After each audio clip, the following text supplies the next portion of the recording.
Inglabago. Inglava Machosu, okay. Nikanja, the danger of Kalia. Oh, good thing, Joe.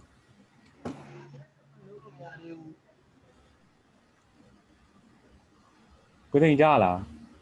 Palo Legode. Share second level Miadi. Share? Share level Miadi. One night we seen her. But put me made it, Machosu put me made One night we have. Semi Bears. The bar by the Kulim. Or by the Kuya. Samuel, same of Alonso in Bigamasia. Oh no, you know, I see you they are in there. What do you go? What lonely? Oh, what use only. The equipment need hardy by. Oh. Niluave, same Bimava, same of Pune. Sanet tension ratio. Siamana, say Puni and Yana. Same Dimasia, Machosu, she had wine Kubama. Okay, but they have.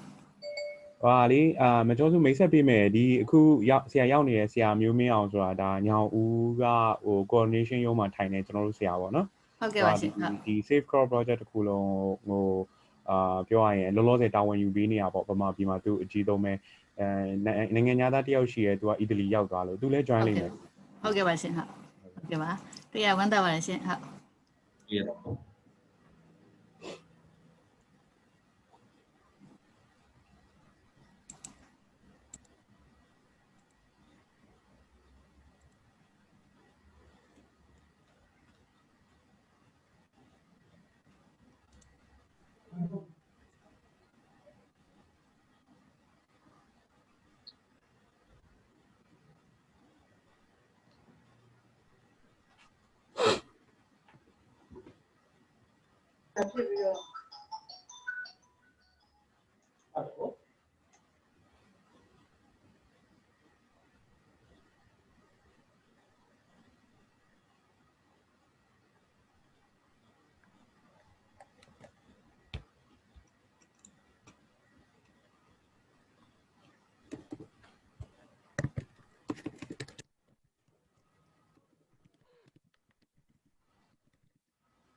Hello, can you hear me? Yes, Andrea. Okay. Good afternoon. Good afternoon. Yeah. How are you, Andrea? I'm fine. Good. Can yes. I see 1 second the sequences of the first 8 slides of these? Okay. One. ဆရာမျိုးဟိုပါလေသူပထမဆုံး presentation share slide ကိုကြည့်ခြင်းလို့ပြောရဲဆရာဆက်ကနေသွားမယ်ဟာဖြစ်မယ် Okay, 1 2 3 4 this is 7 and 8 Okay, perfect. I would suggest one thing, Andrea. Your video is like that low light. Can you switch on the more light so we see more clearly about your video? Yes, I try. Here is still dark. Yes, still dark. Okay. I saw light, but it's off. Okay. Okay, good. Okay. Andrea, let me introduce the MILAS. The other like participant is from the event organizer. She's taking care of all technical part for this online expo. Her name is Machosu. Yes. Nice to meet you, sir. Nice to meet you, madam. Good afternoon. Yes. ဒါခုနကျွန်တော်ပြောတဲ့ဒီနိုင်ငံသားတယောက်ရှိရဲ့အီတလီမှာဆိုတာလေဟုတ်ဒါကျွန်တော်တို့ရဲ့ join game manager ပေါ့လောလောဆယ်အီတလီကနေ join တာပါဗျဟုတ်ကဲ့ပါရှင်ဟုတ် Thank you for the organization of this important expo. We are very happy to take part in it. Yes, I'm also very glad to participate with our exhibitions. It seems that it works quite well, no? Yeah.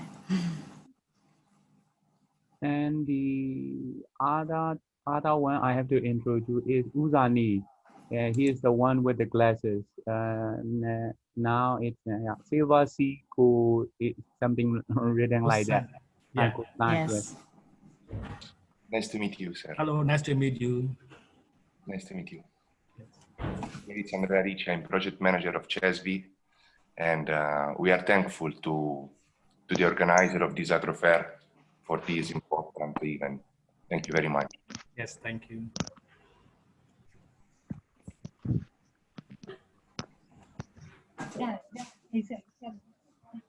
Okay. ဆရာ SBR နဲ့ဆရာဇာနီတို့မင်္ဂလာပါကျွန်တော်မကွေးတိုင်းဒေသကြီးတိုင်းတောင်သူမျိုးရေးအဖွဲ့ကကျွန်တော်နာမည်စိုးလွေပါဟုတ်ကဲ့ Okay. ကိုစိုးလွင်အေး ဟုတ်ကဲ့ဆရာကြီး ဟုတ်ကဲ့ပါဗျဟုတ်ကဲ့ပါဆရာမှတ်မိလားဗျ မှတ်မိပါရဲ့ဆရာနဲ့ထိုင်းသွားတာလား ကျွန်တော်တို့ဟိုမှာဘန်ကောက်မှာကြိုင်ခဲ့တဲ့ကျွန်တော်တို့2ယောက်ကျွန်တော်တို့4ယောက်ကြိုင်ခဲ့တဲ့အဖွဲ့ ဟုတ်ပါဆရာကြီးဟုတ်ကဲ့ပါဗျ Yeah, မင်္ဂလာပါဆရာဆိုလို့ကျွန်တော် ဇာနီရဲ့တီးပေးပါအောင်ဆရာဟုတ်ဟုတ်ကဲ့ပါဗျ ကိုဆိုလို့အေးဟုတ်လားဟိုမင်္ဂလာပါဗျကျွန်တော်ရန်ကုန်ကပါCESVIကကိုဆိုစောပါဆရာ ဟုတ်ကဲ့ဆရာကြီးကျေးဇူးပါဟုတ်ကဲ့ဟုတ်ကဲ့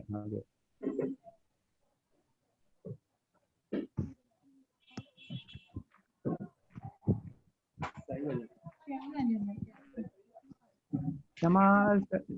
ချောထက်မြတ်မကျော်အမ Sayarmyo. အမ morning afternoon အမမကျော် Good afternoon. ဒီဆရာမျိုးအခန်းထဲမှာကျမဒီဆရာ3ယောက်နဲ့နောက်ကနေကူညီပေးတာပေါ့နော် ဟုတ်ကဲ့မကျော်ဟုတ် ။ပြန်ပြီးပါမှာပေါ့ ဟုတ်ကဲ့ ။ကျောင်းလေးတွေ မိတ်ဆက်ခုနကမိတ်ဆက် Okay. ဘယ်လိုလဲဆရာကြီးကကျွန်တော်နာမည်ကဦးမြင့်ရွှေပါခင်ဗျဆရာနော် ဟုတ်ကဲ့မင်္ဂလာပါဆရာဦးညွှန့်ရွှေမင်္ဂလာပါဟုတ်ကဲ့ရန်ကုန်ကပါကိုစောစောပါဆရာဟုတ် ဟုတ်ကျွန်တော်မကွေးတိုင်းတောင်သူဘွဲကဒုတိယဥက္ကဋ္ဌပါခင်ဗျ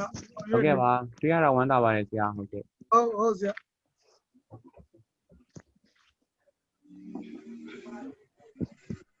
ကိုသိန်းကျော်လေးကျွန်တော်တို့ဟိုဟာလေး share မဲ့ဟာလေးတွေစမ်းကြည့်ပါအောင်နော်ဟိုဟာမှာလေးဗာလဲကျွန်တော် CESVI page မှာ share မဲ့ဟာလို့ပါ ဟုတ်သူတို့ကဒါဟိုဟာလေး Facebook မှာ broadcast လုပ်ပြီလားမသိဘူးเนาะလုပ်သေးဘူးထင်တယ်เนาะ မလုပ်သေးဘူးတစ်ခွဲမှစမှာတင်တယ်ဒါ ဟုတ်မလုပ်သေးဘူးရှင်ဟုတ် ဟိုဟာလေးကျွန်တော်အတန်ထက်တာတွေဘာတွေများဖြစ်သလားမရှိပါဘူးเนาะအဆင်ပြေရယ်เนาะ အတမ်းမထွက်တာမဖြစ်ဘူးစင် ဖြစ် ပြေ ပါ တယ် ဘူးဟုတ် ကြားရတယ်ကောင်းတယ်စင်ပြေ share ဆက်ခွင့်ကိုအကုန်ဖွင့်ပေးထားရတယ်ထင်တယ်เนาะ ဟုတ်ဖွင့်တာ အကုန်ဖွင့်တာဟုတ်ကဲ့ကျွန်တော်ဒီဟိုဟာစမ်းကြည့်နေလို့ ဟုတ်ကဲ့ပါ အမတို့ broadcast လုပ်ပြီးပြီဆိုတော့မှဟိုဟာကျွန်တော်ဟိုဟာ Facebook ဘက်ကနေတစ်ချက်ကြည့်ကြည့်လိုက်မယ်လीเนาะ ဟုတ်ကျွန်တော်ကတနားခွဲဟိုစမယ်ဆိုတော့မှပဲနှွှဲမယ်ပေါ့နော်ဆိုတော့ဒီရှင်အရှိတင်ထားရမှာဖြစ်မှာဆိုတော့လေဟုတ် အဲ့ဆိုဆရာဆိုပြောမှာတော့ဆရာမျိုးတစ်ယောက်တည်းပဲ မဟုတ်ဘူးintroduction ကဟိုဟာ Andrea ပြီးရင်ဟိုဟာဆရာမျိုးပေါ့နော်ဆရာမျိုးပြောမယ် တော့ကျွန်တော်တို့ဆရာမျိုးရဲ့ဆက်နဲ့ကျွန်တော်တို့ကအဓိကပြောဖို့ဆိုလောက်ထားဒီဆက်ကကျွန်တော် မှန်တယ်ဟုတ်တယ်ဟိုဟာ Andrea က slide တွေ slide ပြီး slide သူကလောလောဆယ် intro ဒီတိုင်းဘာမှဟိုဟာဒီ first page မှာပြောသွားမယ်ပြီးရင် next slide ဆိုပြီးသူပြောသွားတဲ့အခါကျရင်ကြောင်းမိဖို့လို့ ဒါဟိုဟာ Andrea ဟာ share ထားတာလား ဟုတ်လိမ့်မယ်နောက်ဆုံး email တွေကဖြစ်ဖို့ဟို slide 8ခုရှိတာအားလုံး24ခု Andrea 8ခုပဲပြောမှာ Tell me. You also have a plan to show your slide, right? Yes, but I don't need. Right now. Please Sorry. Please text to share your screen and your PowerPoint slide for your talking session. Or we can look at this slide and I just tell when to change slide. ဟုတ်တယ်ကိုသိ Yes, I will change the slides. I will change the slides. No problem. I open this slides and Andrea give me the suggestions to next slide. Okay. I will support you, Andrea. Listen, Kumio. I will talk 3 minutes. 3 minutes on the first slide as an introduction. Then Yes, every time I need to change slide, I will tell you following slide, please.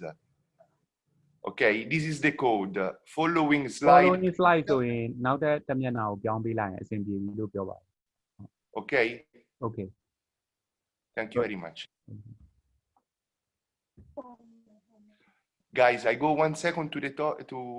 Okay. Please. manage a bit better. Okay, good. Okay. Yes, please. Give me 2 minutes.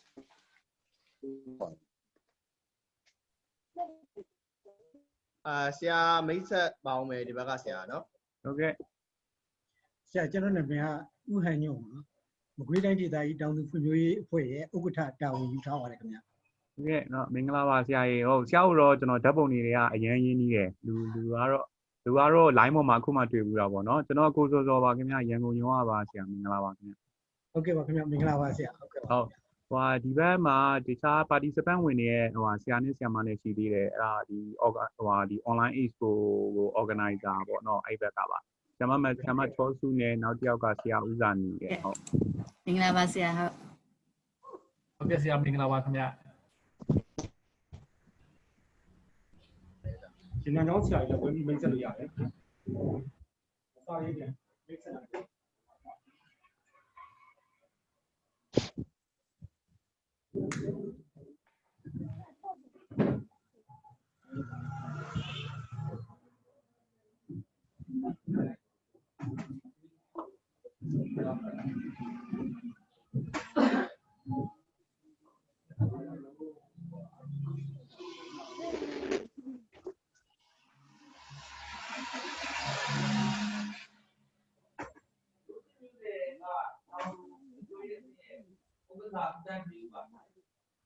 အတန်မကြောက်ဘူးလေဗျာ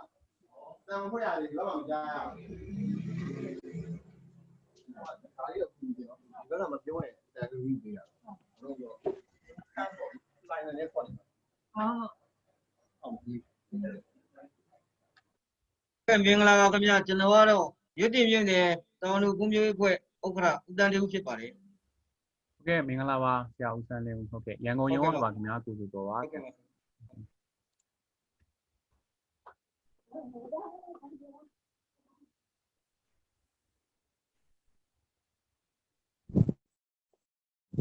ကိုသိန်းကျော်လင်းကြားလား ကြားတယ်ခင်ဗျာ ဟုတ်ဟိုဟာလေဆရာဟိုအန်ဒရီယာကဟို slide 8ခုပြောမယ်ဆရာမျိုးက slide 20မျိုးနည်း9 slide လားမသိဘူးပြောမှာပေါ့နော်19 slide ပြောမယ်ဆိုတော့ဟို IFD ကဆရာကြီးပြောတဲ့ခါကျ screen ပေါ်မှာပါတင်ထားမှာလေသို့မဟုတ်ဒီတိုင်း video ပဲအဲ့ဒီ IFD ကဆရာကြီးပုံပဲတင်ထားပြီးပြောမှာလား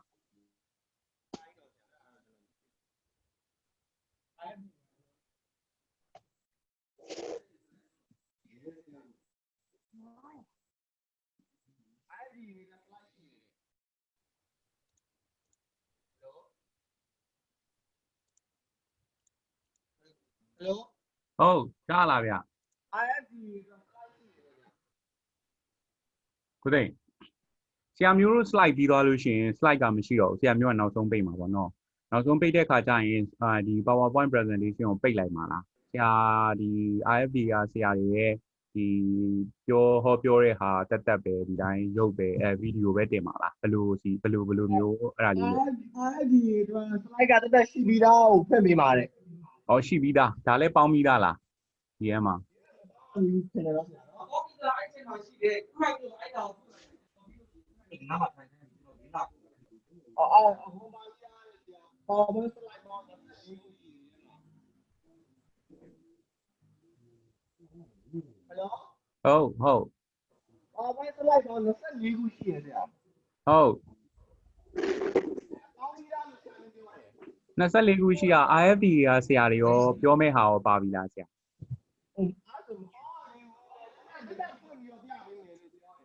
that point me piale yade ho. Ala so in a presentation li siya sakani we to me so in siya set ma we li finally li su tha ba aung sia.ကျွန်တော်က remind လုပ်တာပါဟိုအဆင်ပြေအောင်လို့အခုပေါင်းထားတာက Andrea နဲ့ဆရာမျိုးရဲ့ဟာကိုပဲပေါင်းထားသေးတယ်ဒီ IFP ကဆရာတွေဟာမပါသေးဘူးပေါ့နော်အဲ့တော့အဲဒီ IFP ကဟာတွေလည်းဆရာတွေရဲ့ presentation file လေးလည်းအစင်းလေးပြင်ထားလိုက်ရင်အဆင်ပြေပြီနောက်ဆုံး page မှာ question and answer ဆိုလို့ရှိရင်တော့တက်ဆိုင်ကဒီ Zoom ကဟိုဆရာတွေပြောတဲ့မေးခွန်းဖြေမဲ့ဆရာတွေရဲ့ပုံနဲ့ပဲဖြေလိုက်တာပိုကောင်းတယ်တခြားနေ့ seminar နေ့ကဆရာတွေလည်းအဲ့လိုလုပ်ကြတာတွေ့တယ်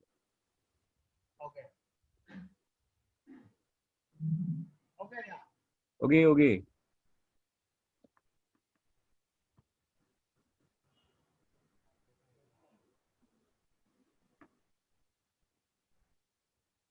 Okay, sir. Mingla was it. You know, I'm going to down to you there. You know, Okay, was out down no Mingla Babia. Yeah, okay.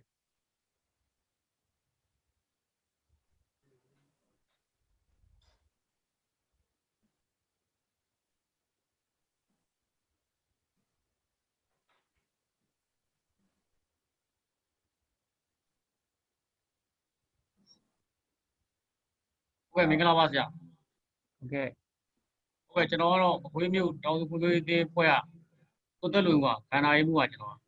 Okay, wa ho sia ta lwen wi Mingla ba ကျွန်တော်ကိုစိုးစိုးပါခင်ဗျရန်ကုန်ရုံးပါဗျာ Okay. You was.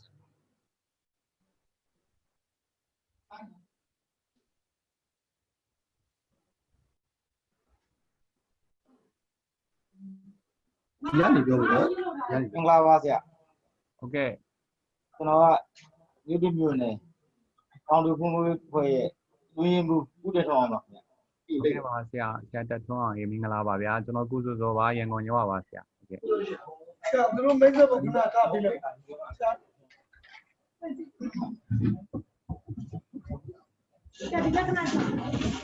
ဟုတ်ကဲ့ဆရာမင်္ဂလာပါဆရာ ဟုတ်ကဲ့ပါ ကျွန်တော်ကရန်ရောင်းမြို့နယ်တောင်တူဖွံ့ဖြိုးရေးပွဲဥက္ကဋ္ဌကိုလာကျော်စိုးဖြစ်ပါတယ်ဆရာ Okay ပါဆရာထားကျော်ဆိုရေမင်္ဂလာပါကျွန်တော်ကိုစိုးစိုးပါရန်ကုန်ရုံးပါခင်ဗျ Okay. ဟုတ်ကဲ့ပါဆရာကျေးဇူးပါဆရာ Okay, မင်္ဂလာပါရှင်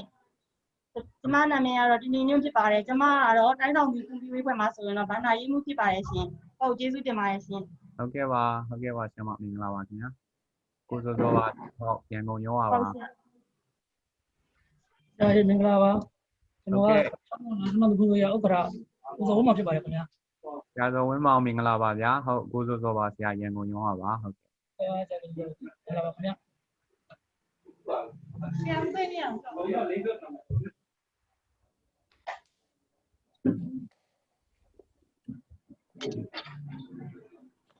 ကဲ့ဆရာမင်္ဂလာပါရှင် ဟုတ်ကဲ့မင်္ဂလာပါခင်ဗျာ ဟုတ်ပါ ကျမရင်းမှုမျိုးနဲ့ဆိုင်ရင်ကြီးရွာကမလက်လက်ဝင်ဖြစ်ပါတယ်ကျမ RID အဖွဲ့မှာစီးကန်ဖြစ်ပါတယ်ရှင် ဟုတ်ကဲ့ဆရာမမင်္ဂလာပါခင်ဗျာကျွန်တော်ကိုစိုးစိုးပါရန်ကုန်ရုံးပါတွေ့ရတော့ဝမ်းသာပါတယ် ဟုတ်ကဲ့ပါရှင် ဟုတ်ကဲ့မင်္ဂလာပါဆရာ ဟုတ်ကဲ့ဆရာ ကျွန်တော်ကတော့မင်းမျိုးမြို့နယ်မြို့နယ်အစဉ်ဒိုးကြပါဆရာတောင်သူဘူလေးခွဲရပါ ဟုတ်ကဲ့နာမည်ဘယ်လိုခေါ်တော့ဆရာ ကျွန်တော်နာမည်ဦးသိမ်းမြောင်လို့ခေါ်ပါဆရာ သိမ်းမြောင်ဟုတ်ကဲ့ဆရာဦးသိမ်းမြောင်မင်္ဂလာပါဟုတ်ကိုစိုးစိုးပါဆရာရန်ကုန်ရုံးပါဟုတ်ကဲ့တွေ့ရတော့ဝမ်းသာပါတယ် ဆရာမင်္ဂလာပါဆရာ ဟုတ်ကဲ့မင်္ဂလာပါခင်ဗျာ အဲ့တော့ကိုကျော်သေးပါရေမချောင်းမြို့နယ်တောင်တူကွန်ပျူတာဖွဲ့မှာအတွင်းမှုဖြစ်တာဝန်ယူထားပါတယ်ခင်ဗျာ ဟုတ်ကဲ့ဆရာကျော်ထေးမင်္ဂလာပါဟိုကိုစိုးစိုးပါဗျရန်ကုန်ရုံးပါဆရာတွေ့ရတော့ဝမ်းသာပါတယ် ဟုတ်ကဲ့ပါဆရာမင်္ဂလာပါဆရာ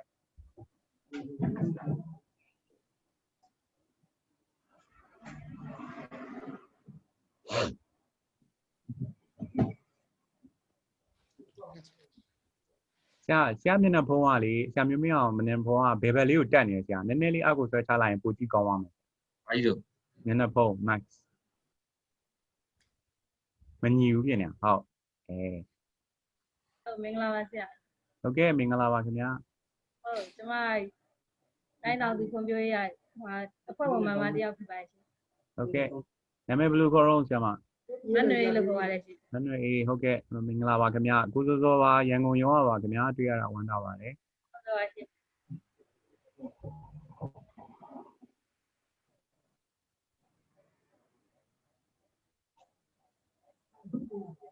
မင်္ဂလာပါရှင်ဒီမှာကိန်းကြီး6မြို့နယ်ကတိုင်းတောင်တူဖွဲ့မှာဖွဲ့ဝင်ဖြစ်ပါတယ်မမျိုးတန်တာပါ မမျိုးတန်တာမင်္ဂလာပါခင်ဗျာဟုတ်ကျွန်တော်ကိုစိုးစောပါရန်ကုန်ရောပါခင်ဗျာတွေ့ရတာဝမ်းသာပါတယ် ဟုတ်ကဲ့တွေ့ရဝမ်းသာပါတယ် ဟုတ်ကဲ့ ဆုံးပါကဲပြတော့ပါဆရာကနေပါအဲ့ယောက်ျားလေးကိုမြင်အောင်ဒီမှာချစ်ဆရာနဲ့ရတယ်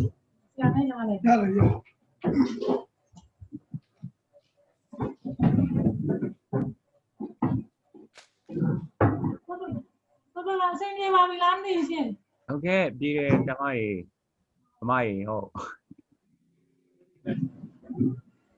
Max လေးတွေတခြားတက်မယ် Face လေးတွေတခြားအုပ်ထားမယ်လူတွေကလူကိုရုံးရဲ့အခြေအနေကလူတွေကအများကြီးဖြစ်နေတာဆိုတော့လက်လည်းမကြခဏစေနော်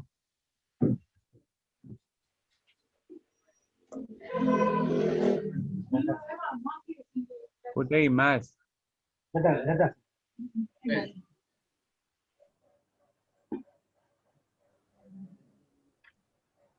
တယောက်တည်းတနေရာပြောနေတဲ့လူကိစ္စမရှိဘူးလူတွေအများကြီးတော့စုနေတဲ့အခါကျ Max လေးတက်ထားတဲ့အခါပိုကောင်းတာပေါ့ကိုယ့်ရဲ့အဖွဲ့ကို represent လုပ်တဲ့အခါလည်း impression ပိုကောင်းတာပေါ့တက်တာနော် Max လေး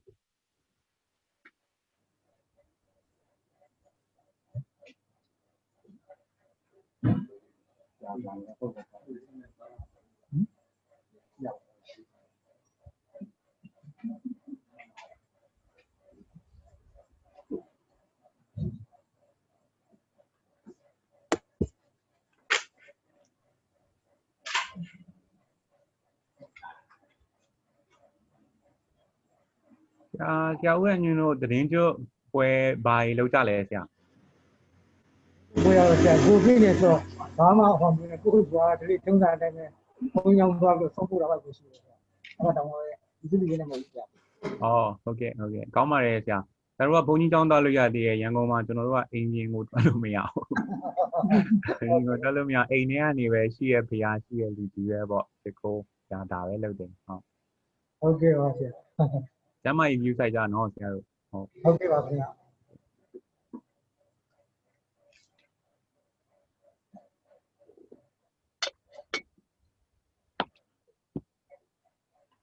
ဘိုက်တွေလည်းပြည့်အောင်ဖြည့်ထားကြအောင်သမင်းစားပြီးကြပြီလားဗျ စားပြီးပါပြီစားပြီ ဟုတ်ကဲ့သမင်းစားပြီးတဲ့အချိန်တော့နည်းနည်းလေးfresh လည်းဖြစ်အောင်ဘိုက်ကလည်းစာနေလို့လည်းမဖြစ်ဘူး fresh လည်းဖြစ်အောင်မှာအဲ့ကြားထဲမှာချတို့ပြီးရင်တန်းပြန်မှာနော်ဟုတ်လားတော့သွားလာတာအဆင်ပြေလားဆရာတို့ ဒါလည်းမြေပဲနဲ့တဲရီစိမ်းနဲ့စုပေါင်းရောက်တာပွဲအတွက်ထရိတ်တာနဲ့အစည်းအဝေး3နာရီမှာငါလူဆုံးလုံးတစ်ခါလေးချိန်ထားပါတယ် ဟုတ်မအဲ့ဒါအန်ဒရီယာကိုပြီးရင်တက်ပြောလိုက်အန်ဒရီယာလောလောဆယ်သူ့နေရာမှာမရှိဘူးဆိုတော့လေဒါသတင်းပါဟုတ် ဟ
ဆရာတို့မင်္ဂလာပါခင်ဗျာ Okay, မင်္ဂလာပါဦးဇာနေ Okay. ဟုတ်ကဲ့ပါခင်ဗျာကျွန်တော်တို့အပေါ်တော့ဒီနေ့ဟိုဆိုရင်9မိနစ်ဆိုကျွန်တော်စပြီးတော့ live တူစတင်ပါတော့မယ်ခင်ဗျာအားလုံးအဆင်ပြေလားမသိဘူးခင်ဗျာဗာများလိုပါသေးတယ်ဆရာတို့9မိနစ်လောက်เนาะဟုတ်ကဲ့ ဟုတ်ကဲ့ပါကျွန်တော်25လောက်ကိုကျွန်တော်တို့ live ဟိုစတင်မှာသူကဟို loading က3မိနစ်လောက်ကြာဆိုတော့အဲ့ဒါ30အတိလောက်ထပ်တက်လို့ရမှာဆိုတော့လေအဲ့လို25လောက်ဆို ready ဖြစ်ထားပြီးပါတစ်ချက်ပါခင်ဗျာနောက်တစ်ခုကတော့ခုနကပေါ့နော်ဟိုစာကိုအတန်လေးနဲ့ပို့ပြီးတော့ clear ဖြစ်အောင်ဆိုပြီးတော့ဟိုမပြောသေးဟိုပေါ့စကားပြောတဲ့ speaker ကိုပဲသူ့ထက်ပဲဟို mic ဖွင့်ပြီးကျန်တဲ့ဟိုပုံကိုယ်တွေက mic လေးတွေပိတ်ထားပြီးဆိုရင်ပို့ပြီးတော့အတန်ပို့ပြီးတော့ကြီးပါတယ်ခင်ဗျဟုတ်ကဲ့ပါဟုတ်ကဲ့ဦးဇာနေ ဟုတ်ကဲ့ပါဒီလိုကကျွန်တော်ဟိုကိုလူတွေ warm up လုပ်လိုက်တော့မယ်အဲ့ဒါဆိုเนาะဟုတ်ကဲ့ပါခင်ဗျဟုတ်ကဲ့ပါခင်ဗျဒါမျိုးကတော့ ready ပဲကိုသိန်းကျော်လင်းကိုသိန်းကျော်လင်းမြူထား Hello ဟုတ်ကဲ့ကြားပါတယ် ဟုတ်ပြီအဲ့တော့ဟိုဟာ Zoom မှာအားလုံးလူဘယ်နှစ်ယောက်ရောက်နေပြီလဲအခု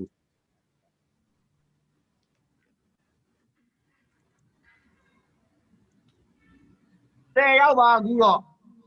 10ယောက်เนาะဟုတ် ကျွန်တော်လည်းရောက်နေပြီเนาะဆရာ ကိုပါမိုးရောက်နေပြီဟုတ်မင်္ဂလာပါကိုပါမိုးဆိုတော့ဟိုကျန်တဲ့ဒီ speaker တွေပေါ့เนาะ Andrea တို့ဆရာမျိုးတို့ IFD တို့ကသူတို့ပြောတဲ့အချိန်မှာပဲသက်ဆိုင်ရာ mic DD ကိုဖွင့်ပြီးတော့ကျန်တဲ့အချိန်မှာပိတ်ထားပြီးလို့ရှိရင် connection တွေလည်းပိုကောင်းတယ်ကြားတဲ့တခြားလူတွေလည်းပိုပြီးအတန်ပိုကြည့်ရပေါ့เนาะဆိုတော့ကိုမပြောတဲ့အချိန်မှာကိုယ့်ရဲ့ microphone ကိုပိတ်ထားပြီးပါတဲ့အဲဒီ remind လုပ်တယ်နောက်တလက်စတယ်ပဲ mobile phone တွေ silent လုပ်ထားလိုက်အောင်ဖြစ်တတ်တယ်ကိုပြောရတဲ့အလဲမှာ mobile phone လာနေအရေးကြီးတော့ဂိုင်းရမလို့ပါလို့နဲ့ဆိုတော့ဒီပွဲပြီးမှပဲပြန်ခေါ်လိုက်လေเนาะ mobile phone တွေ silent လေးလုပ်လိုက်ပါအောင်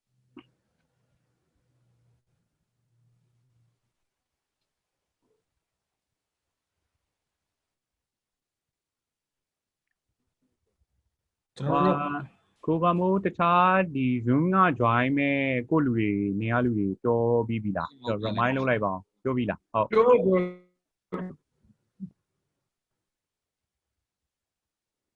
ထပ် remind လုပ်လိုက်နော်ပြောရဆရာဟုတ်ကဲ့Andrea are you ready Yes I am Yes ဟုတ်ပြီ Andrea မြင်ရပြောတဲ့အချိန် Even organizer suggests to start now because the live broadcasting on Facebook takes 3 minutes delay time. So when we start Zoom, the synchronizing from the Facebook will be just in time. So he suggests to start now.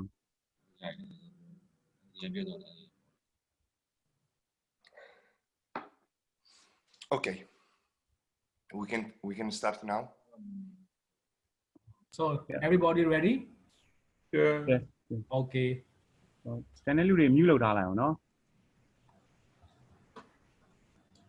So ကျေးဇူးတင်ပါတယ်ကျွန်တော်တို့ဒီနေ့အစီအစဉ်ကတော့เนาะကျွန်တော်တို့ဒီ safe crop ဆိုတဲ့ပေါ့เนาะကျွန်တော် sesame peanut bean ဒါတွေနဲ့ပတ်သက်ပြီးတော့ဒီမြန်မာပေါ့เนาะ dry zone မှာရှိတဲ့ farmer တွေနဲ့ပတ်သက်ပြီးတော့ခုနကထုတ်လုပ်တဲ့နှမ်းမြေပဲဒီစိန်စတဲ့အများကိုခုနကအရည်သွေးမီထုတ်လုပ်ခြင်းနဲ့ဈေးကွက်တင်နေပတ်သက်ပြီးတော့ safe crop ရဲ့ project ကိုပတ်သက်ပြီးတော့ဆွေးနွေးမဲ့အခမ်းအနားဖြစ်ပါတယ်ကျွန်တော်တို့ဒီ MILAS 2020ရဲ့ဒီနေ့ agriculture week ရဲ့ပထမဆုံး seminar ဖြစ်ပါတယ်ပြီးခဲ့တဲ့ livestock week မှာကတော့ကျွန်တော်တို့ကနွားမွေးမြူတဲ့ farmer တွေနောက်တစ်ခါဝက်မွေးမြူတဲ့ farmer တွေနောက်ခါကြက်မွေးမြူတဲ့ farmer တွေနဲ့ဆွေးနွေးလုပ်ခဲ့ဖြစ်ပါတယ်ဆိုကျွန်တော်တို့ရဲ့အစီအစဉ်လေးကိုစတင်ခွင့်ပြုပါခင်ဗျာ So today we are going to start our live stream about the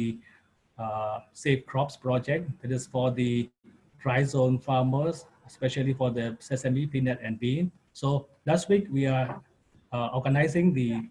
livestock week. The poultry farmers, swine farmers, and the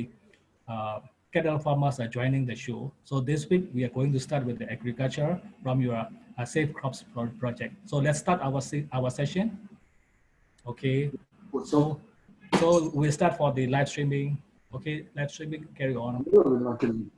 Okay, you can start your program now, Andrea. Thank you very much, San. Good morning, good afternoon, everybody. Here it's Andrea Ricci, project manager for CESVI of the project Safe Crop in Dry Zone, Myanmar. CESVI is an Italian NGO which operates worldwide to support people in promoting human rights and achieving their ambition for sustainable development. CESVI is thankful with the organizer, CESVI, of this agro fair, and we are glad to support, sponsor, and participate in it. I thank the Italian Agency for Development Cooperation for funding the participation and the sponsorship of this important online expo in the context of Safe Crop Project. And I thank all the persons who are making huge effort to overcome this difficult moment that we are passing through professionality, innovative solution, and total dedication. Nowadays, all the world is fighting against the diffusion of the coronavirus, which is threatening the humanity as a whole. For this reason, it requires the effort of everybody in every sector and situations. The consequences of this pandemic emergency change our life in many aspects, from the personal sphere to the professional one. Therefore, we need to find new way of operating, exchanging information and making network in respect of the guidelines and regulation of the authorities, and in order to minimize the current risks. We are aware that this terrible situation requires global cooperation and solidarity, and therefore CESVI is glad to support the Myanmar International Livestock Agricultural Show Online Expo as a gold sponsor. We strongly believe in the power of networking and proximity as a trigger for sustainable development of the agro value chain of the primary sector.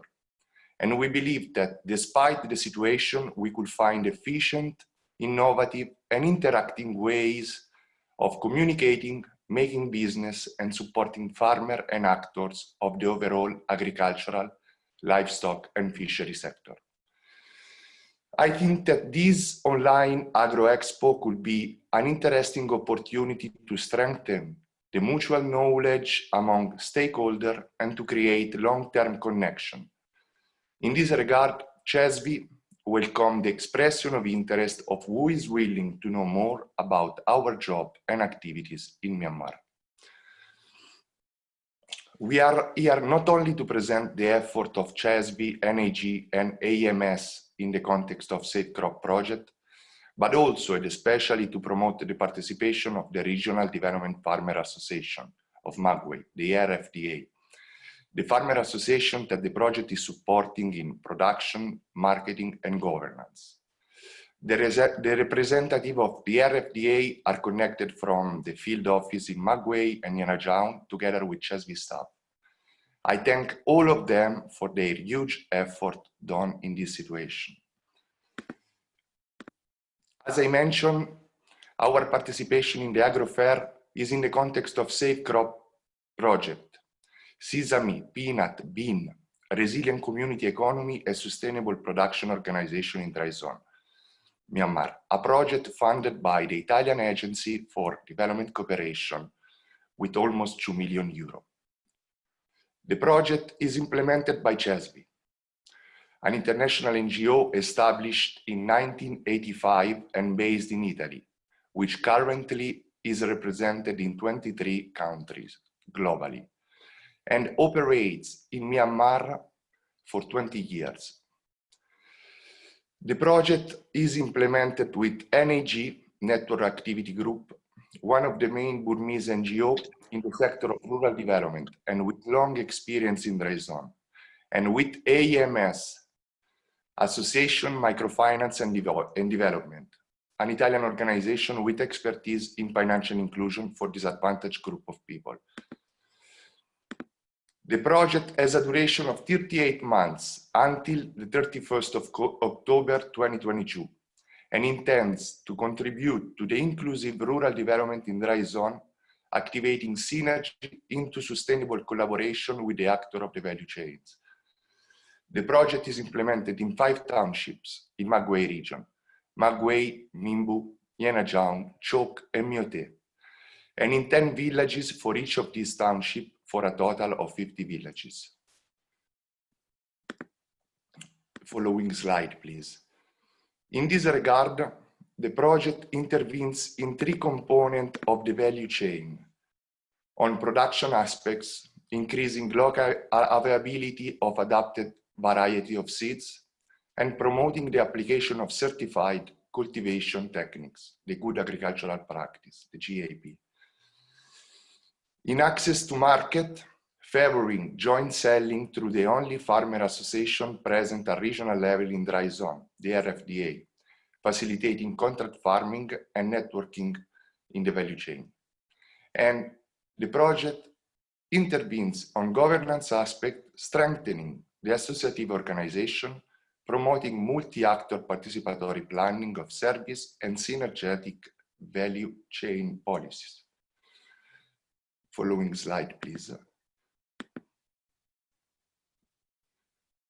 The main beneficiary of Safe Crop project are the members of the RFDA. The RFDA is a legally registered association which counts more than 4,500 members,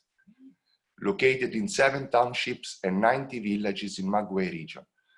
The main products are peanuts, green mung bean, and sesame. But the RFDA is also active in other sectors such as livestock sector and green vegetable production. Following slide, please. The project supports the 4,500 members of the RFDA in production and collective selling of GAP sesame, peanut, and green mung bean, in seed business, in collective buying for agricultural inputs, and in getting agricultural loan for farmer members. The project supports the RFDA in administration and multi-level governance, structuring the association on 3 levels: regional, township, and village, regional RFDA, TFDA, and VFDA. The project supports the RFDA through GAP trainings, seed multiplication training, and capacity development training to member farmers, and facilitate the advocacy and the linkages of public-private partnership. Finally, the project supports the livelihood and agricultural-related service business. Next slide, please. Safe Crop is a project, a development program of 3 years in the value chain of sesame, peanut, and green mung bean, which aims to set the base for sustainable, efficient value chain business connection and collaboration, which can contribute to the well-being of farmers in dry zone. We really wish to strengthen the agro value chain, contributing with our expertise and experience in sustainable development, and we are at disposal to discuss possible collaboration with the participants to this event. Now I leave the floor to Sayar Myong and the colleagues of the RFDA, which today will present you the production of the RFDA and the support of Safe Crop project to increase the local variety, the local availability of adapted varieties of seed, to introduce the trained farmer on good agricultural practice, and to promote social business in dry zone. After the presentation, we will have a session of interaction in which we will be glad to answer to your question and to listen your comments. I thank again the organizer, and I thank you all for the participation. Thank you very much. I leave the floor to Sayar Myo and to the office in Yenajaon and Magway, so that everybody can introduce and present the activities of Safe Crop project and of the RFDA. Thank you very much for your attention.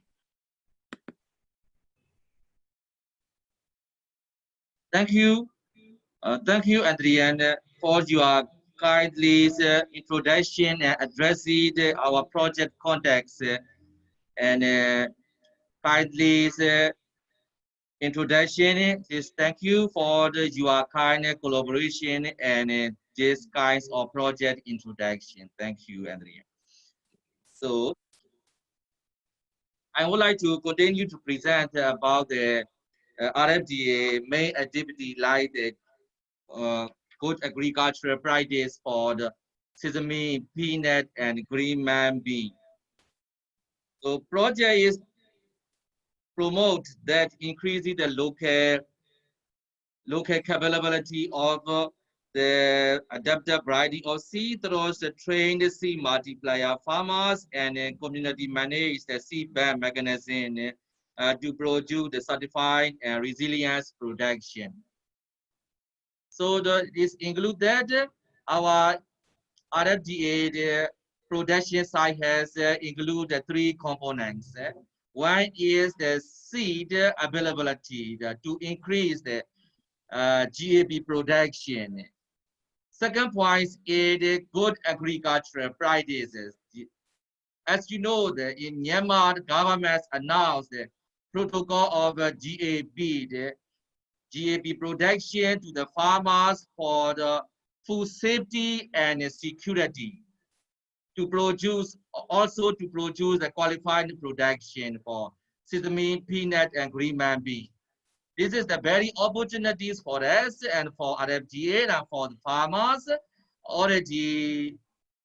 central governments announced the GAP protocol for all the producers of the farmers. So our project is included three components: production, marketing, and governance, of course. And under the production point, we have also included the seed availability. Second point is GAP production, and third point is provide the collection center storage facility for this marketing and supply chain. In the first point, under the production, of course, the seed is very important for the GAP production, good agricultural practice production. So the project provides the seed bank mechanism and provide the seed storage facility and also provide the seed bank mechanism model. CESVI has a long experience in dry zone regarding with kinds of seed bank mechanism. So this RFDA has included, RFDA is the regional level, Regional Farmer Development Association, and TFDA is the Township Level Farmer Development Association, and VFDA is a Village Level Farmer Development Association. So our RFDA has included these 3 main bodies: regional level, township level, and village level. So this seed bank mechanism is managed by the RFDA farmers. They were managed continuously to improve accessibility of the quality seed for improve the good agricultural practice crop production. Yes, see, the good agricultural practice is the practice that need to apply on farms to ensure food safety and quality during the pre-production, production, harvesting, and post-harvesting stages. This is the organization chart of Myanmar GAP. So this is the organized by the central governments. In these components, the different bodies are very critical and important bodies to produce and to do official award to farmers for GAP certification. This is the authorization body for GAP certification. This is the GAP certification bodies include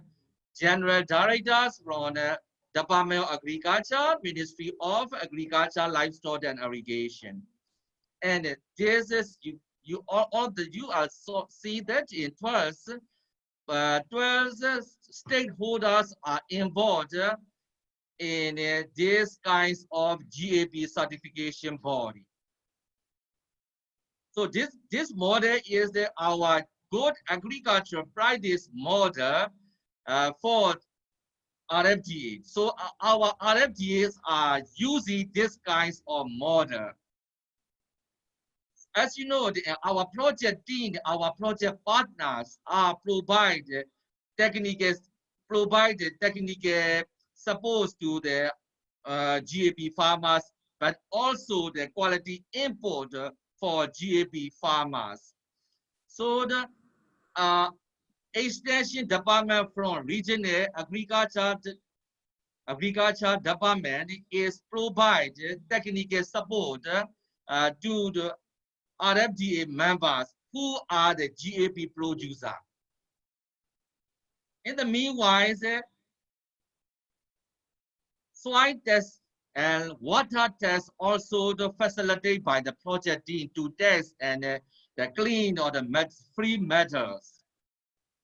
And the township level, district level, DOA extension service provided their service to the GAP producer during the crop production season. In that period, project team, but also the local extension agents provide the technical inputs in deeply to the farmers to proper produce the GAP crop, sesame, peanut, and mung. And union levels, General Director Office is receive the report from the districts and township levels and report it together and for the certification body. So after the different kinds of laboratory tests,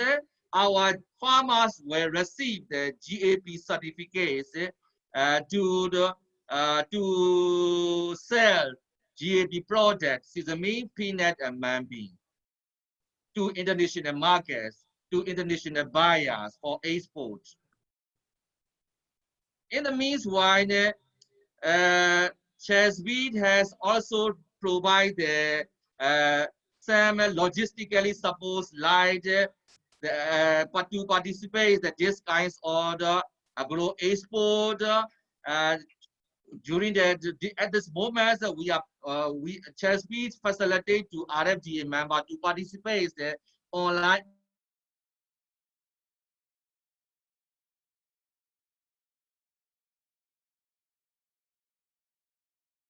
it can enter this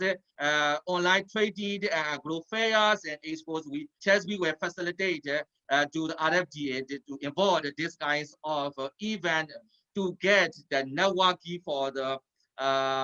for better future. This is the RFGA, the Regional Farmer Development Association, is using the specific guidelines is announced by the central government. GAP guideline for the peanut, GAP guideline for the sesame, GAP guideline for the green mung beans.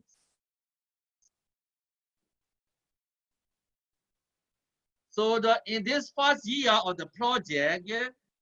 RFGA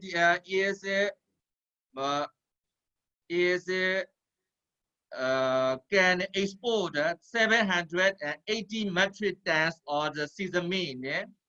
So this is a very interesting, and we facilitate collective selling event about the 30 days. During this 30 days of collective selling event, 3,000 farmers, GAP farmers, participate these kinds of event, and the farmers sell out 780 metric tons of GAP sesame. Our current leader buyers are the Tanilin, Shuiwaway, and Myanmar Trading Company Limited. This is the map of our project area. Our project area is from Magwe, Nyotid, Membu, Yenanjang, and Chad. As you know, these kinds of the production sites is and storage facility and collection points is essential for these kinds of supply chain supply chain throughout the supply chain. So the project also provide the storage facility, the storage building, and collection centers. Farmers can more easily access to store their GAP product and can make the collection center to participate in this kinds of joint sales. We have planned in next month we have started to procure these kinds of constructions very soon.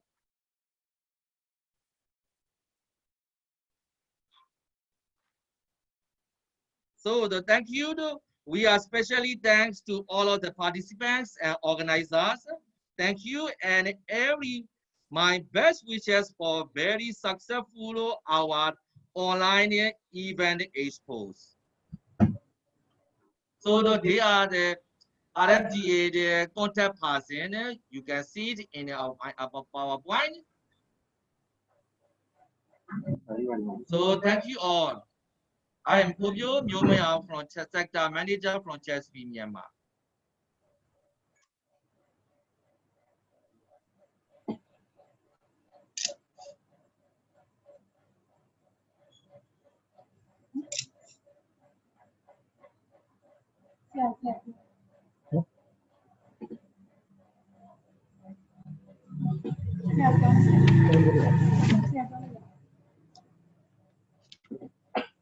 Okay, Mila.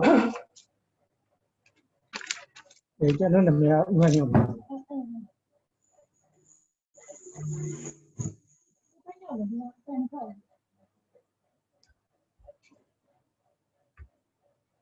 Hello. Okay. Okay. Cho nên là mẹ mình nào. Cho nên là mẹ nhiều mà. Cho nên cái đầu nó người phải ước thảo. Cho nên đi này người nào cho nên là đi bio, CESVI đi bio. Chỉ mà mình giờ cho nên bio đó là thế cả. Cho nên channel này thì chỉ sẽ cho nên bio channel cái gì chỉ bảo. Ấy thế mà phần mà rồi cho nên bio này sao mà sai bio sinh này bắt đầu bio cho nên là GAP sinh này cho nên là đi bio. Nhiều con mi cho nên là đi bio sai bio mà. Có một cái mà để có giá trị ở bên này thì không được nhà mà. Bên này thôi được nhà mà cho nên là giống sao vậy thì chỉ cho nên là sau này này nghe đấy, cho nên đi nhà mà lúc cái nhà mà cho nên là bao nhiêu bắt được bốc bùi à, tiền chi về rồi, cái áo công đi để bao nhiêu này, cho nên là này rồi, ngày nào bây giờ này rồi, chiếu chi phí bây giờ bao nhiêu này, cho nên cái nhà mà cho nên là contract farming rồi, uống rượu lúc cái farming mà cho nên là cái ví dụ mà thực hiện trong cái chuyện rồi, cái gì cái cái mà khi phụ rồi, sai cái sinh mà cho nên là cái áo gì giá trị cái mà đấy, gì đấy mà này, thế nhưng mà này uống rượu về công ty này rồi cho nên là này rồi cũng có xong rồi đó là chỉ người vay này bắt được cái gì này cho nên là bây giờ đúng không thì nó event à chỉ để uống rượu gì đấyအခုဘိုင်းမှာတော့ MCV နဲ့ MEB ကနေကျွန်တော်ကြည့်ပြီးတဲ့ဥစ္စာတွေရှိတယ်။အဲ့တော့တောင်သူတွေကတကယ်တမ်းပြီးတာစိုက်ပျိုးတဲ့အချိန်မှာငွေကြီးလိုအပ်နေတာဖြစ်တဲ့အတွက်အဲ့ဒီနေရာမှာ contract farming အနေနဲ့ကျွန်တော်တို့ကချုပ်ဆိုပြီးတော့မှဈေးအနေနဲ့လည်းဘယ်လောက်ထိရနိုင်မယ်ဆိုတဲ့ဥစ္စာလေးတွေကိုကျွန်တော်တို့ကပူးပေါင်းပြီးတော့ဆောင်ရွက်လာမယ်ဆိုရင်တော့ပို့ပြီးတော့အဆင်ပြေမယ်ဆိုတဲ့ဥစ္စာလေးတွေကိုကျွန်တော်တို့ကချိတ်ဆက်ပြီးတော့တင်ပြပြောချင်တာပါ။နောက်ပိုင်းကကျွန်တော်တို့ပြောချင်တဲ့ဥစ္စာကြတော့ကျွန်တော်တို့ကစိုက်ပျိုးရင်ကျွန်တော်တို့ကလုပ်နေတဲ့ဥစ္စာတွေမှာခုနကကျွန်တော်တို့ဒီကနေပြီးတော့စီမံကိန်းမှာပြောတော့တဲ့အချိန်မှာတော့ကျွန်တော်တို့ပြန်ပြီးတော့လုပ်ကိုင်ဆောင်ရွက်နေတဲ့ဥစ္စာတွေမှာကျွန်တော်တို့ကနှမ်းပဲဒီစိမ်းမြေပဲဆိုတဲ့ဥစ္စာတွေအပြင်ကျွန်တော်တို့တကယ်တမ်းစိုက်ပျိုးရေးနဲ့ပတ်သက်လာတဲ့အခါမှာကျွန်တော်တို့ dry zone အတွင်းမှာစိုက်ပျိုးနေတဲ့ဥစ္စာတွေကကျွန်တော်တို့ကနှမ်းခုနကမြေပဲဒီစိမ်းအပြင်ကျွန်တော်တို့ကပဲမျိုးစုံလည်းကျွန်တော်တို့ကစိုက်တဲ့ဒေတာဖြစ်ပါတယ်ပဲမျိုးစုံဆိုတဲ့နေရာမှာပဲစင်ကုန်လို့ကျွန်တော်တို့မပဲပဲ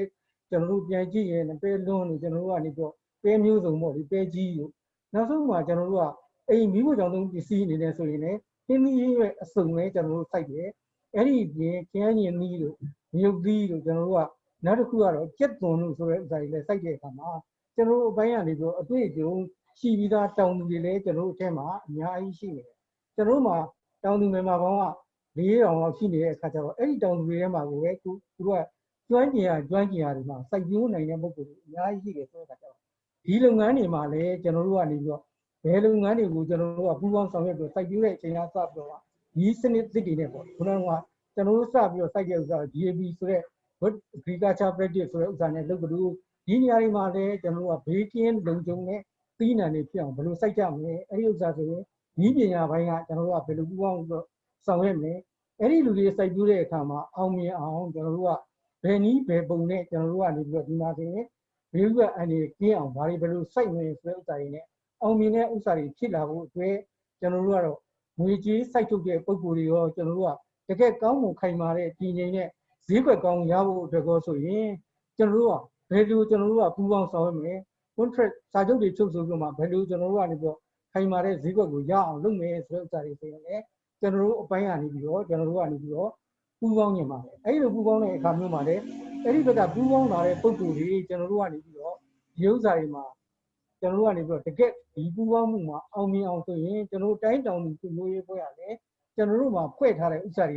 ကတိုင်းအဖွဲ့ရှိတယ်လို့ကျွန်တော်တို့ကမျိုးနယ်အဆင့်ကျွန်တော်တို့ကြီးရွာအဆင့်တွေပါရှိတဲ့အတွက်ဒီလုပ်ငန်းတွေအောင်မြင်အောင်ကျွန်တော်တို့ဘက်ကကြီးကြပ်ပေးတော့ရမယ်ဆရာတို့အပိုင်းတွေကနေပြီးတော့ဒီလုပ်ငန်းတွေမှာပူးပေါင်းပါဝင်ဆောင်ရွက်လို့ရှိရင်လည်းကျွန်တော်တို့ဘက်ကနေပြီးတော့အများအားဖိတ်ခေါ်ပါတယ်အဲ့ဒီလိုပဲစိုက်ပျိုးရေးတွေမကဘဲနဲ့မွေးမြူရေးဆိုရင်လည်းအပူပိုင်းစုံဒေတာဖြစ်တဲ့အတွက်ကျွန်တော်တို့ရခိုင်ငါတိုင်းစပြီးတော့ကျွန်တော်တို့မွေးမြူလာတဲ့အခါမှာဒီတိုင်းမွေးမြူတဲ့ကျွန်တော်တို့ကနေပြီးတော့ကျွန်တော်တို့ကျက်မွေးမြူရေးလုပ်ငန်းရှိတယ်စိတ်မွေးမြူရေးလုပ်ငန်းရှိတယ်သိုးမွေးမြူရေးလုပ်ငန်းရှိတယ်နွားမွေးမြူရေးလုပ်ငန်းရှိတယ်အဲ့လိုဆိုရင်တောင်သူတွေပိုင်းကစိုက်ပျိုးရေးတွေမဟုတ်ဘဲနဲ့ကျွန်တော်တို့ကနေပြီးတော့ဒီပိုင်းကနေပြီးတော့မွေးမြူရေးပါပူးတွဲပြီးတော့ဆောင်ရွက်ရင်လည်းပုံမှုပြီးတော့အကျိုးရှိပြီးတော့မှအောင်မြင်မှာဖြစ်တဲ့အတွက်ဒီလုပ်ငန်းတွေကိုလည်းဘယ်လိုဖွံ့ဖြိုးအောင်ပူးပေါင်းဆောင်ရွက်ရင်ကောင်းမလဲဆိုတဲ့ဥစ္စာတွေကျွန်တော်တို့ဘက်ကတော့တက်နိုင်တဲ့လောက်ကျွန်တော်တို့ဘက်ကနေပြီးတော့တိုင်းအဖွဲ့ကနေပြီးတော့ဒီလုပ်ငန်းတွေမှာကြီးကြပ်ပြီးတော့ဆောင်ရွက်သွားပါမယ်ကျွန်တော်တို့မှာလည်းအစစ်အစီရှိတဲ့အတွက်တိုင်းအဖွဲ့ပြီးမြို့နယ်အဖွဲ့ကြီးရွာအဖွဲ့တွေရှိတဲ့အတွက်လည်းဒီလုပ်ငန်းတွေမှာကျွန်တော်တို့ကနေပြီးတော့ပူးပေါင်းဆောင်ရွက်ခြင်းပါတယ်ဒါကြောင့်မလို့ဒီ contract farming ဆိုတဲ့ဥစ္စာအပြင်ကျွန်တော်တို့ကငွေမြူရေးလုပ်ငန်းတွေမှာလည်းတကယ့်ကိုပဲချုပ်ဆိုပြီးတော့မှကျွန်တော်တို့ကနေပြီးတော့အောင်မြင်နဲ့ဆောင်ရွက်သွားရင်တော့ကျွန်တော်တို့တော့ကိုအဆင်ပြေမဲ့လုပ်ငန်းမျိုးဖြစ်ပါတယ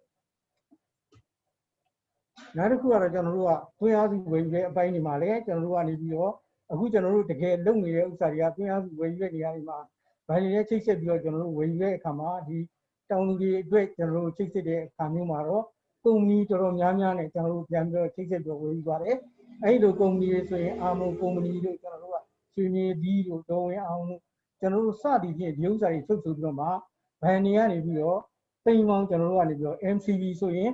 တိမ်ပေါင်းကျွန်တော်တို့က800ကျော်နဲ့ကျွန်တော်တို့က MEB ဆိုရင်တိမ်1800ကျော်နဲ့တိမ်2600ကျော်လောက်ပြီးကျွန်တော်တို့ကနေပြီးတော့တောင်သူတွေအတွက်ကိုတိုင်းဖွဲ့ကနေပြီးဆောင်ရွက်ပေးပါတယ်အဲ့လိုဆောင်ရွက်ပေးတဲ့နေရာမှာတော့တိမ်832သိန်းဆိုရင်တော့ကျွန်တော်တို့ကနေပြီးတော့ MCB ဘဏ်ကိုကျွန်တော်တို့ဆက်ပြီးသားဖြစ်ပါတယ်အဲ့ဒီလိုပဲတိမ်2800လောက်ရှိတဲ့ဥစ္စာကနေပြီးတော့ကျွန်တော်သိန်း1500လောက်ကိုကတော့ MEB ဘဏ်ကိုလည်းချိတ်ဆက်ပြီးတော့ကျွန်တော်တို့ကနေပြီးတော့ဒီဥစ္စာဆိုရင်အကျွေးတွေကျွန်တော်တို့ကတောင်သူတွေရှိကနေပြီးတော့ကျွန်တော်တို့စုပေါင်းရောင်းချပွဲရနေပြီးတော့အဲ့ငွေတွေကောက်ပြီးတော့မှကျွန်တော်တို့ကနေပြီးတော့ပေးဆက်ပြီးဖြစ်ပါတယ်အဲ့လိုဆိုတဲ့အခါကျတော့ကျွန်တော်တို့ကဖြစ်နိုင်တဲ့ဥစ္စာတွေမှာတကယ်တောင်သူတွေရဲ့ဖွံ့ဖြိုးရေးလုပ်ငန်းတွေလုပ်ဖို့ဆိုရင်အဲ့ဒီခုနကချင်းငွေလုပ်ငန်းတွေလည်းပူးပေါင်းပြီးတော့ဆောင်ရွက်ခြင်းတဲ့ဘဏ်တွေဆိုရင်လည်းကျွန်တော်တို့ဘက်ကနေပြီးတော့အမြဲတမ်းဖိတ်ခေါ်ပါတယ်ကျွန်တော်တို့ဘက်ကလည်းကျွန်တော်တို့ဘက်ကတာဝန်ကြီးကြီးပြည်သူတွေလည်းပြန်လည်ပြီးတော့ဆောင်ရွက်ပေးပါမယ်ဆိုတဲ့ဥစ္စာကြီးကျွန်တော်တို့ဆောင်ရွက်ချင်ပါတယ်အဲ့လိုပဲကျွန်တော်တို့ကခုနကလုပ်ငန်းတွေကိုတောင်သူတွေဘက်ကအောင်မြင်လာတဲ့အခါမျိုးမှာလည်းကျွန်တော်တို့ဘက်ကနေပြီးတော့ဆောင်ရွက်ပေးနိုင်တဲ့ဥစ္စာတွေကကောင်းမွန်ခိုင်မာတည်ငြိမ်တဲ့ဈေးကွက်တစ်ခုရဖို့ဆိုရင်ကျွန်တော်တို့ကစီမံကိန်းမန်နေဂျာပြောသွားတယ်လို့ကျွန်တော်တို့ကမန္တလေးကိုလည်းပို့တယ်ဒီဥစ္စာဆိုရင်ရန်ကုန်ကိုလည်းပို့တဲ့ဥစ္စာတွေရှိပါတယ်အဲ့လိုပို့တဲ့အခါမှာနှမ်းမြေပဲပိတ်စိမ်းတွေကိုကျွန်တော်တို့ကစုပေါင်းရောင်းချတဲ့ဥစ္စာတွေကိုသိစင်လုပ်ပါတယ်နှမ်းဆိုရင်ကျွန်တော်တို့က2019ခုနှစ်ကနေပြီးတော့စပြီးတော့လုပ်ပါတယ်2019ခုနှစ်မှာဆိုရင်တန်ချိန်80တန်ကိုဂျပန်နိုင်ငံကိုပို့နိုင်ခဲ့တဲ့ဥစ္စာရှိပါတယ်2018ခုနှစ်မှာဆိုရင်တော့ကျွန်တော်တို့က88တန်ကျွန်တော်တို့ကနေပြီးတော့ပို့နိုင်တဲ့ဥစ္စာတွေရှိပါတယ်2019မှာဆိုရင်တော့တန်ချိန်1500လောက်ကျွန်တော်တို့ပို့နိုင်ပါတယ်အခု2020မှာတော့ကျွန်တော်တို့က CESVI နဲ့ SICO ကနေပြီးတော့ကျွန်တော်တို့ကကူညီပြီးတော့မှတကယ် COVID-19 ကာလအတွင်းမှာအခက်အခဲတွေအမျိုးမျိုးကြားရနေပြီးတော့ကျွန်တော်တို့ကနေပြီးတော့ကောင်းမွန်ခိုင်မာတဲ့ဈေးကွက်ကိုရဖို့အတွက်ကျွန်တော်တို့စက်တင်ဘာလ9ရက်ကနေပြီးတော့ကျွန်တော်တို့ကနေပြီးတော့ကျွန်တော်တို့အောက်တိုဘာ9ရက်အထိကိုကျွန်တော်တို့တစ်လတာကျွန်တော်တို့ဟောပြတဲ့နေရာမှာတော့တန်ချိန်နှမ်းတန်ချိန်ကို ကျွန်တော်တို့980အထိကိုအောင်မြင်နဲ့ပို့နိုင်ပါတယ်ဒါကြောင့်မို့လို့ကျွန်တော်တို့ဒီနေရာမှာလည်းကျွန်တော်တို့ပြောချင်တဲ့ဥစ္စာကတော့နိုင်ငံခြားကိုပို့မဲ့အိတ်ဆိုကုမ္ပဏီတွေရှိလို့ရှိရင်ကျွန်တော်တို့ကဂုဏ်နဲ့ပို့နေရတဲ့အချိန်ဟာစီမံကိန်းမန်နေဂျာပြောသလိုမန္တလေးကကျွန်တော်တို့ကုန်တယ်2ဦးရန်ကုန်ကကုန်တယ်2ဦးနဲ့ပို့ပါတယ်မကွေးကတော့မြင့်မြတ်တော်ဝင်ကုမ္ပဏီကနေပြီးတော့အဓိကထားပြီးတော့ဒီဥစ္စာဆက်သွယ်ပြီးတော့ဆောင်ရွက်ပါတယ်ကျွန်တော်တို့လည်းပူးပေါင်းပြီးတော့လည်းနောက်ထပ်ကျွန်တော်တို့ကနေပြီးတော့နိုင်ငံခြားပို့ကုန်ဖြစ်တဲ့ပို့ကျင်တဲ့ကုမ္ပဏီများရှိရင်လည်းကျွန်တော်တို့နဲ့ကျွန်တော်တို့ချိတ်ဆက်ပြီးတော့မှကျွန်တော်တို့အပိုင်းကနေပြီးတော့လည်းဆရာတို့အမြဲတမ်းကျွန်တော်တို့ကြိုဆိုပါတယ်ဒါကတော့ကျွန်တော်တို့တိုင်းအဖွဲ့ရဲ့ဆောင်ရွက်နေတဲ့အခြေအနေမျိုးလေးပါကျွန်တော်တို့တိုင်းအဖွဲ့ကနေပြီးတော့နောက်တစ်ပိုင်းကတော့ကျွန်တော်တို့ပြောရရင်မျိုးစိတ်ထုတ်တဲ့လုပ်ငန်းတွေလည်းကျွန်တော်တို့လုပ်ပါတယ်မျိုးစိတ်ထုတ်တဲ့နေရာမှာတော့ကျွန်တော်တို့မှတ်ပုံတင်ထားတာတော့မြေပဲဒီဇိုင်းနဲ့နှမ်းပါဒါပေမဲ့ကျွန်တော်တို့တကယ်ထုတ်နိုင်တဲ့ဥစ္စာတော့နှမ်းကိုကျွန်တော်တို့အောင်မြင်ထုတ်နိုင်လို့ပဲဒီဇိုင်းကိုလည်းအောင်မြင်ထုတ်နိုင်ပြီးတော့မှမြေပဲကတော့ကျွန်တော်တို့ကတကယ်အဆူတက်ရှိနေပေါ်တဲ့အချိန်ကအဆူတက်ရှိနေအဖလာတောက်စင်ဆိုတဲ့မှုစိတ်တွေဘာဖြစ်လာလို့ရှိရင်မြေပဲကမျိုးထုတ်တဲ့အခါမှာအပင်မပေါက်မှာဖြစ်တဲ့အတွက်ကျွန်တော်တို့ကအချောက်ခံစက်တွေလိုနေတဲ့အတွက်မြေပဲမျိုးကိုတော့ဒီနေ့အထိအောင်မြင်ကျွန်တော်တို့ထုတ်လုပ်နိုင်မှုမရှိသေးပါဘူးကျွန်တော်အဖွဲ့မှာလည်းကျွန်တော်တို့အခုကတော့ကျွန်တော်ဒါအကျဉ်းရှင်းပြသွားတာပါကျွန်တော်မှာဒီမှာဒုဥက္ကဋ္ဌလည်းရှိနေပါပါတယ်နောက်တစ်ခုကအတွေးမှုလည်းပါတယ်ဆိုတဲ့အခါကျတော့သူတို့အပိုင်းအလိုက်လည်းကျွန်တော်တို့မျိုးစေ့ကဏ္ဍဆိုရင်အတွေးမှုကဆက်ပြီးတော့အသေးစိတ်ကျွန်တော်တို့ရှင်းပြမှာပါကျန်တဲ့အပိုင်းတွေဆိုရင်လည်းကျွန်တော်ဒုဥက္ကဋ္ဌအနေနဲ့ဆက်ရှင်းပြမှာပါအခုလိုရှင်းပြခွင့်ရတဲ့အတွက်လည်းကျွန်တော်တို့ဆရာတို့ဆရာမတို့အားလုံးကိုအထူးပဲကျေးဇူးတင်ပါတယ်ခင်ဗျာကျွန်တော်ကတော့ဥင္ကညောင်းမှာတိုင်းတောင်လူမျိုးအဖွဲ့ရဲ့ဥက္ကဋ္ဌပါခင်ဗျာဟယ်လိုဆရာကျွန်တော်နာမည်ဦးမြင့်ဆိုတော့ခင်ဗျာကျွန်တော်ကအတိုင်းပွဲမှာဒုတိယဥက္ကဋ္ဌဖြစ်နေပါတယ်အဲ့တော့အခုကျွန်တော်ထပ်ဆင့်ပြီးတော့ဥက္ကဋ္ဌပြောသွားတဲ့ထဲကနေပြီးတော့အစိုးရချင်းတွေထင်တာကကျွန်တော်တို့အဓိကဒီမကွေးတိုင်းတောင်လူအဖွဲ့အားဒီမှာအဓိကစိုက်ပျိုးနေတဲ့နန်းဒီပဲဒီ3မျိုးထဲမှာပေါ့နော်ကျွန်တော်တို့နန်းကိုတော့ဖြင့်လက်ရှိမှာဒီဘက်ကိုမပေါက်ရောက်သေးဘူးဆိုရင်တော့မှကျွန်တော်တို့ဒီရန်ကုန်မန္တလေး exporter များရဲ့ဈေးကွက်ကိုမကွေးမှာပဲကျွန်တော်တို့တိုင်းရိုက်သူ့ပေါင်းရောင်းချခြင်းအကောင့်တွေပေါ်ဆောင်ရွက်နိုင်ခဲ့ပါတယ်ပေါ့နော်အဲ့တော့ကျွန်တော်တို့ဒုတိယရာသီပြီးနေဖြစ်တဲ့အဓိကကျွန်တော်တို့နှမ်းပြီးတဲ့အခါကျတော့ကျွန်တော်တို့မြေပဲရှိပါတယ်အဲ့ဒီမှာမြေပဲမှာဆိုရင်တော့ဖြင့်ကျွန်တော်တို့ဒီပြီးခဲ့တဲ့နှစ်များစွာပြီးခဲ့တဲ့နှစ်တွေတုန်းကလည်းကျွန်တော်တို့အကောင့်တွေပေါ်ဆောင်ရွက်ခဲ့ပါတယ်အဲ့ဒီဆောင်ရွက်ခဲ့တဲ့နေသားမှာကျွန်တော်တို့ဘက်ကအားနည်းချက်ကလေးတစ်ခုပေါ့နော်အားနည်းချက်ကလေးတစ်ခုကဘာလဲဆိုတော့ဆရာတို့အကူအညီတွေရယူပြီးတော့ကျွန်တော်တို့ဆက်လက်ပြီးတော့ကောင်းတယ်ပေါ့ဆောင်ရွက်ချင်ပါတယ်အဲ့ဒါကကျွန်တော်တို့တရုတ်ကိုပို့တဲ့မန္တလေးက exporter တွေနဲ့ကျွန်တော်တို့စူပါရောင်းဝယ်ခြင်းဒီဘက်စူပါရောင်းဝယ်ခြင်းလုပ်ငန်းမှာအောင်မြင်စွာဒီဘက်စူပါရောင်းချခြင်းလုပ်ငန်းမှာအောင်မြင်စွာကျွန်တော်တို့စင်ပြေအောင်ဆောင်ရွက်နိုင်ခဲ့ပါတယ်အဲ့ဒီမှာကျွန်တော်တို့အနေနဲ့ကတော့ဈေးကွက်ကိုကျွန်တော်တို့ပုံမခိုင်မာအောင်ရရှိအောင်ဆိုလို့ရှိရင်ကျွန်တော်တို့ရန်ကုန်ကနိုင်ငံခြားပို့ကုန်လုပ်ငန်းရှင်များဖြစ်တဲ့ဒီပုံစံများနဲ့လည်းကျွန်တော်တို့ပုံမပြီးတော့ချိတ်ဆက်ဆောင်ရွက်ပြီးတော့ကျွန်တော်တို့ political sales ပေါ်ရောင်းချခြင်းလုပ်ငန်းကိုအောင်မြင်စွာမြေပဲသီးနှံကိုလည်းပဲအကောင့်တွေပေါ်ကျင်ပါတယ်ဆိုတာကျွန်တော်ဖြည့်ဆွတ်ပြီးတော့ဆွေးနွေးခြင်းဖြစ်ပါတယ်ခင်ဗျအဲ့ဒါကိုကျွန်တော်တို့ဒီဆရာတို့အဖွဲ့နဲ့အကူအညီပူးပေါင်းပြီးတော့လိုအပ်ချက်ကိုဖြည့်ဆည်းဆောင်ရွက်ပေးပါလို့ကျွန်တော်အနေနဲ့မိတ္တရက်ခံပြောကြားလိုပါတယ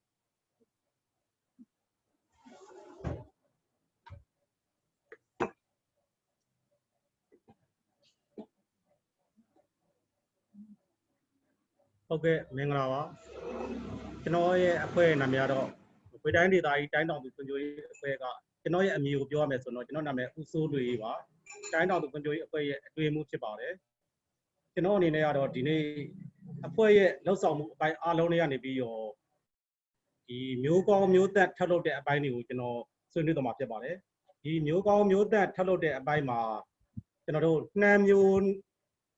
းတစ်မြင်ဆောင်73ဆိုတဲ့သိပ္ပံနဲ့ဒေတာအခေါ်ရစမုံနဲ့နှမ်းအကြောင်းရယ်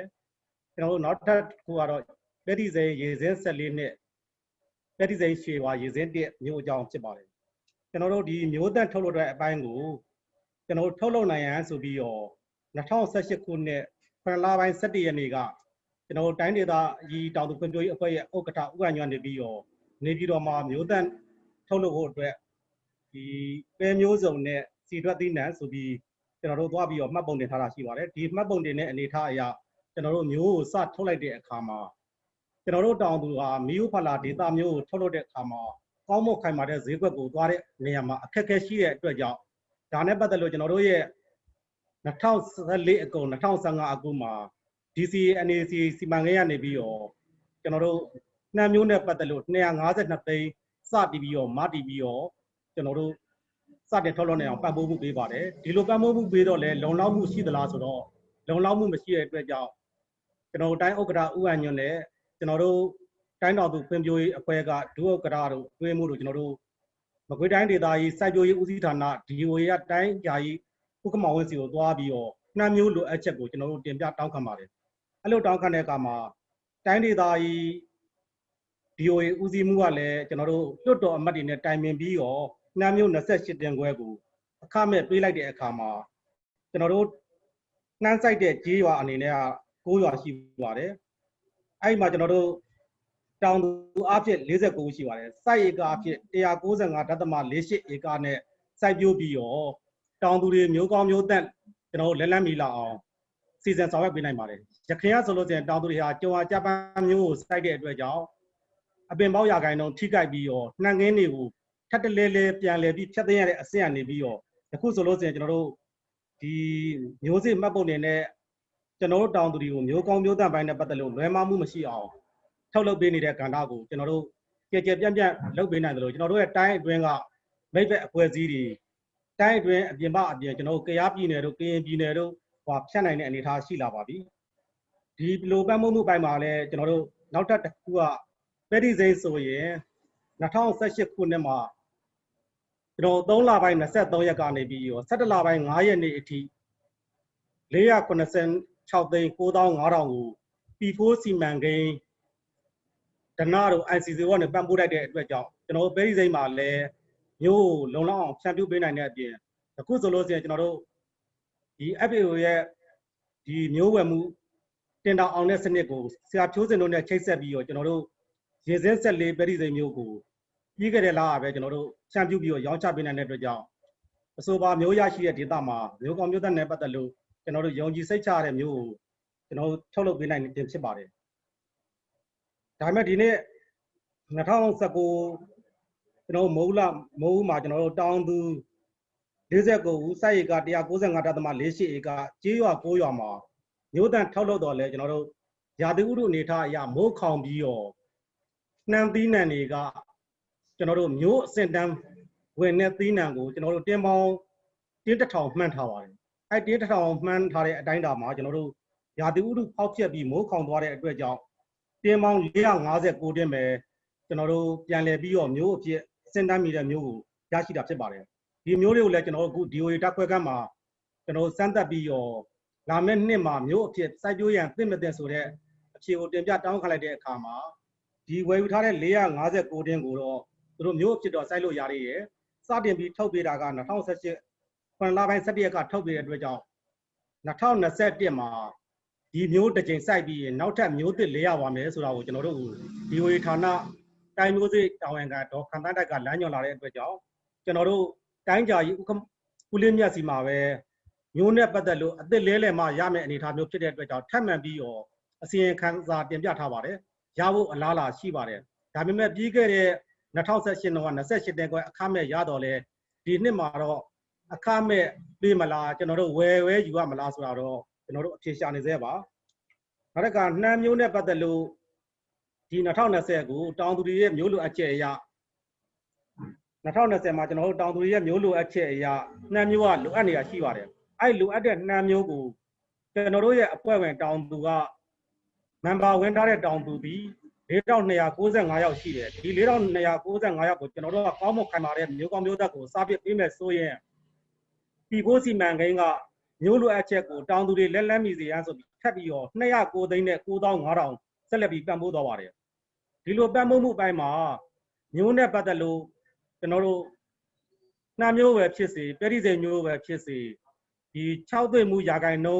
းသတ်မှတ်စံချိန်စံညွှန်းမှီအောင်ဆိုပြီးတော့ဒီဘိုးစီမံကိန်းဒနာနဲ့ ICC ကနေပြီးတော့ ဒွိုင်ယာအချောက်ခံဆက်89သိန်းနဲ့6300ကျပ်ဆိုပြီးတော့လဲဒါလည်းထောက်ပံ့ထားတာဖြစ်တဲ့ဆိုရဲကြောင့်အသိပေးတင်ပြလိုပါတယ်ကျွန်တော်တို့မျိုးသက်နဲ့ပတ်သက်လို့တကယ်တမ်းဆိုရင်ကြေးရွာ9ရွာတောင်သူ49ဦးစိုက်ဧက195.48ဧကနဲ့ကကျွန်တော်တို့မကွေးတိုင်းကြီးကိုမလွှမ်းခြုံနိုင်ပါဘူးအကယ်၍ထပ်မံပြီးတော့ကြေးရွာကိုလည်းထပ်မံပြီးတိုးချဲ့မယ်စိုက်ဧကလည်းထပ်မံပြီးတော့တိုးချဲ့မယ်တောင်သူဥယျာဉ်လည်းတိုးချဲ့မယ်ဆိုရင်လုံလောက်သောမျိုးကောင်းမျိုးသန့်ကိုရနိုင်မှာဖြစ်ပါတယ်အဲ့ဒီအတွက်ကြောင့်ကျွန်တော်တို့စစ်ခရော်စီမံကိန်းနဲ့ပူးပေါင်းပြီးတော့ကြေးရွာတွေမှာစိတ်ပတ်စင်တာတွေတိစောက်ပြီးတော့ကျွန်တော်တို့တိုင်းတောင်သူဖွံ့ဖြိုးရေးကနေပြီးတော့ယခုဆိုလို့ရှိရင်459တင်းနဲ့ကနေပြီးမှတင်းပေါင်း230ကိုဒီစစ်ခရော်စီမံကိန်းချက်စီပီစီမံကိန်းဝင်ဖြစ်တဲ့ကြေးရွာတွေကိုကျွန်တော်တို့ဒီစိပတ်စင်တာတွေအရောက်ဖြန့်ဝေပေးပြီးသားဖြစ်ပါတယ်ဒီမျိုးတွေကိုတေချာစနစ်တကျကျွန်တော်တို့မှတ်ပုံတင်ပြီးတော့ဖြန့်ဝေထားတဲ့အတွက်ကြောင့်လာမယ့်နှစ်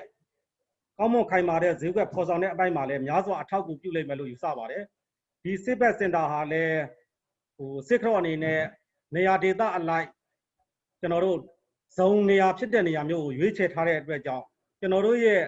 မျိုးတွေနဲ့စိုက်ပျိုးပြီးတော့ GAP စနစ်နဲ့ထွက်ရှိလာတဲ့နှမ်းတွေကိုကျွန်တော်တို့ယခုဆိုလို့ရှိရင်ဒီမြင့်မြတ်တော်ဝင်ကုမ္ပဏီရဲ့သမကိုတော်မှာကျွန်တော်တို့စုပေါင်းဝယ်ယူမှုစုပေါင်းရောင်းချမှုလုပ်ရတယ်လို့နောက်ချိန်ကမှဆိုရင်ကျွန်တော်တို့စစ်ကရော့စီမံကိန်းရဲ့စီပတ်စင်တာဖြစ်တဲ့ကြေးရွာတွေမှာပဲစုပေါင်းရောင်းချလို့ရတဲ့စနစ်အထိကြိုတင်ပြင်ဆင်ထားဆိုတဲ့အကြောင်းလေးလေးစားစားတင်ပြလိုပါတယ်ကျေးဇူးတင်ပါတယ်ဟုတ်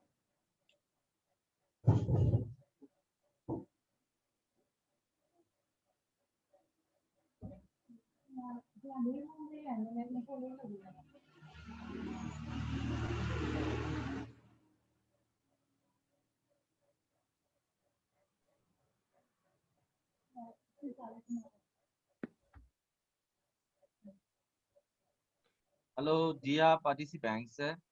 Could you please ask the question for all of us?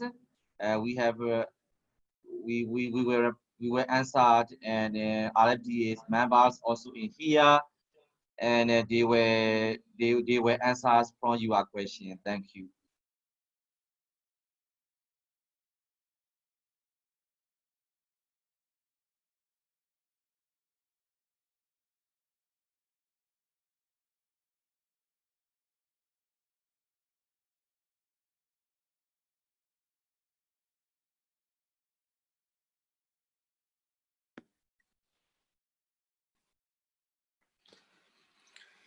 Okay, thank you again very much to all the speakers of this session, and we welcome any question on any expression of interest to know more about our job, about the RFDA. And I just saw that on the web they advanced some question concerning the GAP certification. Sayar Mio, people would like to know better about the process of GAP certification, where to get the certification, and what is the procedure. So if you can explain. ဟုတ်ကဲ့မင်္ဂလာပါဆရာကျွန်တော်တို့မကွေးတိုင်းဒေသကြီးတိုင်းတောင်သူဖွံ့ဖြိုးရေးအဖွဲ့အနေနဲ့ GAP နဲ့စိုက်ပျိုးတဲ့စနစ်မှာ GAP certificate လက်မှတ်ထုတ်မပေးခင်ကျွန်တော်တို့ဘာတွေလုပ်ရလဲဆိုရင်ကျွန်တော်တို့မြေစစ်ရေစစ်ပိုင်းနဲ့ပတ်သက်လို့မြေနမူနာယူပြီးတော့အတိမတ်စစ်ဆေးတဲ့အပိုင်းကိုကျွန်တော်တို့မကွေး DOA ဌာနကဒီကွင်းစင်းတာဝန်အနေနဲ့တွဲပြီးတော့တိုင်းတောင်သူဖွံ့ဖြိုးရေးအဖွဲ့ရဲ့ကျွန်တော်တို့အဖွဲ့အနေပြီးတော့ပူးပေါင်းဆောင်ရွက်ပြီးတော့မြေနမူနာစစ်ယူတဲ့အပိုင်းမှာကျွန်တော်တို့ကွင်းစင်းပါတယ်အဲ့လိုကွင်းစင်းတဲ့အခါမှာထွက်ရှိလာတဲ့ဒီတောင်သူကွင်းအလိုက်ကိုစားပြုတဲ့တောင်သူရှိပါတယ်အဲ့မှာတို့ကဧက100ကိုတကွင်းသတ်မှတ်ပါတယ်အဲ့ဧက100ဆိုတဲ့အထက်မှာဦးစိုးလွေပါတောင်သူဘယ်နှစ်ယောက်ဆိုတဲ့ကိုစားပြုနမူနာကိုမှထပ်ပြီးမဲ့တဲ့စစ်ဆေးတဲ့အပိုင်းမှာကျွန်တော်ရန်ကုန်ပေးဖို့ပြီးစစ်ဆေးရပါတယ်အဲ့လိုပေးဖို့ပြီးတော့မြေကိုစစ်ဆေးသလိုကျွန်တော်တို့ရဲ့ဒီ all member တွေရောကျွန်တော်တို့တိုင်းတောင်သူဖွံ့ဖြိုးရေး RFDA ရော CESVI ရော VFD တွေခေါင်းဆောင်တွေရောကိုကျွန်တော်တို့မကွေး DOA ခမ်းမမှာပဲဒေါက်တာဝနထွန်းတို့ဒေါက်တာကျင်ကျင်ဝင်းတို့ဖိတ်ခေါ်ပြီးတော့ GAP နဲ့ပတ်သက်တဲ့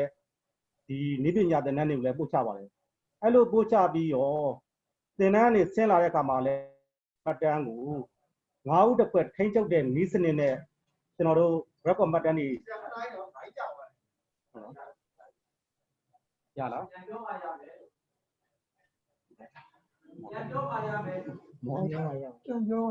လိုင်းတရားရည်လားပြန်ရည်လားဟုတ်ကဲ့ရအစမကြံလို့ရတော့ကတော့နေလို့ဟုတ်ကဲ့ကျွန်တော်တို့ဒီ heavy metal တွေကိုရန်ကုန်မှာပေးပို့ပြီးတော့စစ်ဆေးရတယ်လို့တစ်ခက်ကဘာလုပ်ရလဲဆိုရင်ကျွန်တော်တို့ရဲ့ RFDA TFDA VFDA all member တွေအားလုံးကိုလည်းကျွန်တော်တို့မကွေး DOA ဌာနမှာ GB site တဲ့တောင်သူတွေကိုဒေါက်တာဝနထုံးနဲ့ဒေါက်တာကျင်ကျင်ဝင်းတို့ကနေပြီးတော့ G နဲ့ပတ်သက်တဲ့ criteria စီမင်းစည်းကမ်းတွေနည်းပညာတွေကိုကျွန်တော်တို့ပို့ချပါတယ်အဲ့ဒီပြန်လာတဲ့ကျွန်တော်ဘာလုပ်ရလဲဆိုရင်တောင်သူတဦးချင်းစီမှာမိမိရဲ့ကွေးအမှတ်ဥပိုင်မှတ်စိုက်ရကားတွေကိုကျွန်တော်တို့မှတ်တမ်းပြုစုပြီးတော့ record မှတ်တမ်းထားရှိရပါတယ်အဲ့လိုထားရှိတဲ့အပိုင်းအပြင်ကိုကွင်းထဲမှာလည်း9ဦးတစ်ခွက်ထိန်းချုပ်တဲ့နီးစနစ်နဲ့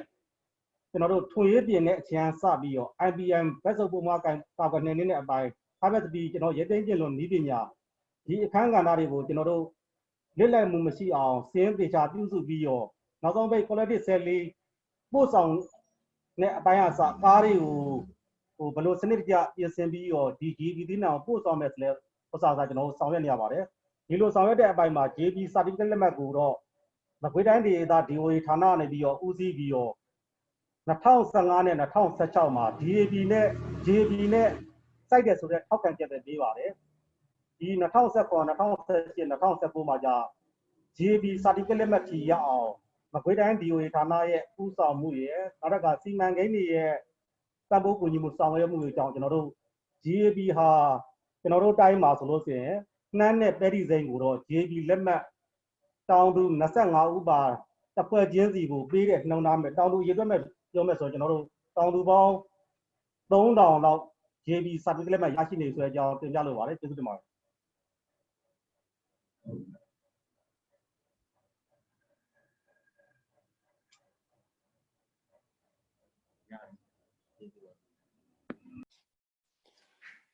Thank you very much for the clarification, and thank you again to all the participants. Just to make a very quick resume, in the context of this AgroFair Online Expo, we are seeking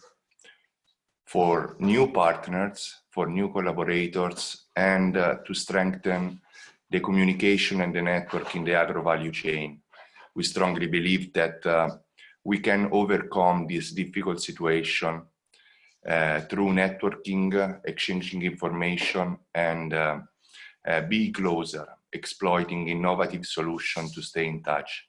Therefore, I invite you all also tomorrow. This is just a news where we will present in detail the process for collective selling of the RFDA, for which we are seeking for potential buyers, exporters, but also producer of and sellers of agri-inputs, and new member in Magway region. The collective selling of peanut and green mung bean will start very soon in November, and therefore we really wish to establish connection in order to promote contract farming agreement for the RFDA, for the members, to promote the development of farmers in dry zone, and to support the agro value chain of sesame, peanuts, and green mung bean, exploiting and activating synergies into collaboration. Therefore, I renew my invitation to make your question, to ask for clarification, to contact CESVI to know more information, and to contact directly the RFDA or the project staff in order to enter in touch with us and to exploit if there are synergy between our activities in the zone, in Myanmar, and in the value chain.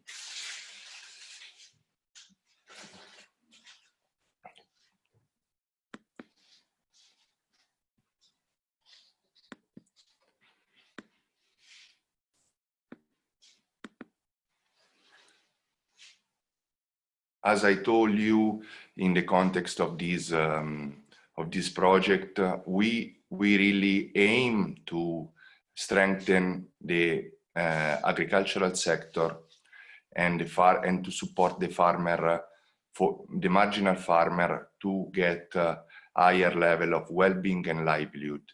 Therefore, in this mission is welcome the expression of interest of anybody aim to do the same, and we are really open in that difficult moment to enhance the level of communication between actors in the value chain in order to overcome the limitation to meet physically. Therefore, we believe that this kind of event can be very useful in the future, and we strongly believe that in the context of this online expo, we can create a network of actors which promotes the exchange of experience, the exchange of information, which collaborate for business and which can be important actor for the development of the value chain. I leave the floor to our colleague of the RFDA in Magway region, and I ask again the organizer if there is any question we can answer to.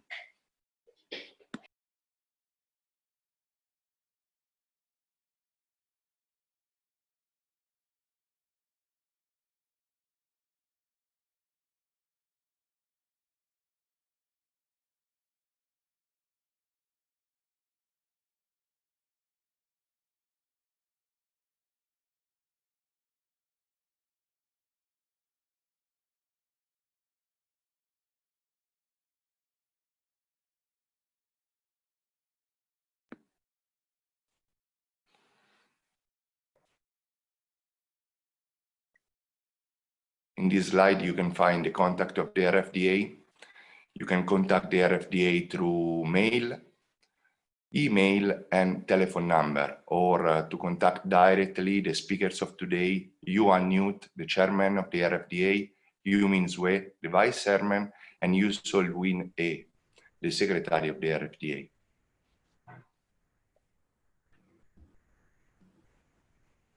Vice chairman, and Yu Sol-Win A. သီးနှံနဲ့ပတ်သက်လို့ JB နဲ့ထုတ်လုပ်တဲ့သီးနှံတွေကိုကောင်းမွန်ခိုင်မာတဲ့ဈေးကွက်ကိုပေါ်ဆောင်တဲ့အခါမှာကျွန်တော်တို့နိုင်ငံတကာပို့ကုန်လုပ်ငန်းရှင်တွေနဲ့ဒီပထမနမူနာပေးပို့ပြီးတော့ကျွန်တော်တို့ဈေးကွက်မယူသေးခင်ဘာလုပ်ရသလဲဆိုလို့ရှိရင်ကျွန်တော်တို့ဒီ RFB ရဲ့ TFB ရဲ့ VFB ရဲ့ခေါင်းဆောင်တွေရဲ့နောက်တစ်ခါပို့ကုန်လုပ်ငန်းရှင်များနဲ့ဒီဆက်နွယ်ချိတ်ဆက်ပြီးတဲ့မြင့်မြတ်တော်ဝင်ကုမ္ပဏီက CEO ဦးမြောင်တို့ရာကျွန်တော်တို့နှမ်းနဲ့ပတ်သက်လို့ပဲဖြစ်ဖြစ်သတိစိတ်နဲ့ပတ်သက်လို့ပဲဖြစ်ဖြစ် grade ABC ဆိုပြီးတော့ grade ကိုခွဲပြရပါတယ်အဲ့လို grade ခွဲတဲ့အခါမှာကျွန်တော်တို့နှမ်းဆိုလို့ရှိရင် grade A ဆိုလို့ရှိရင်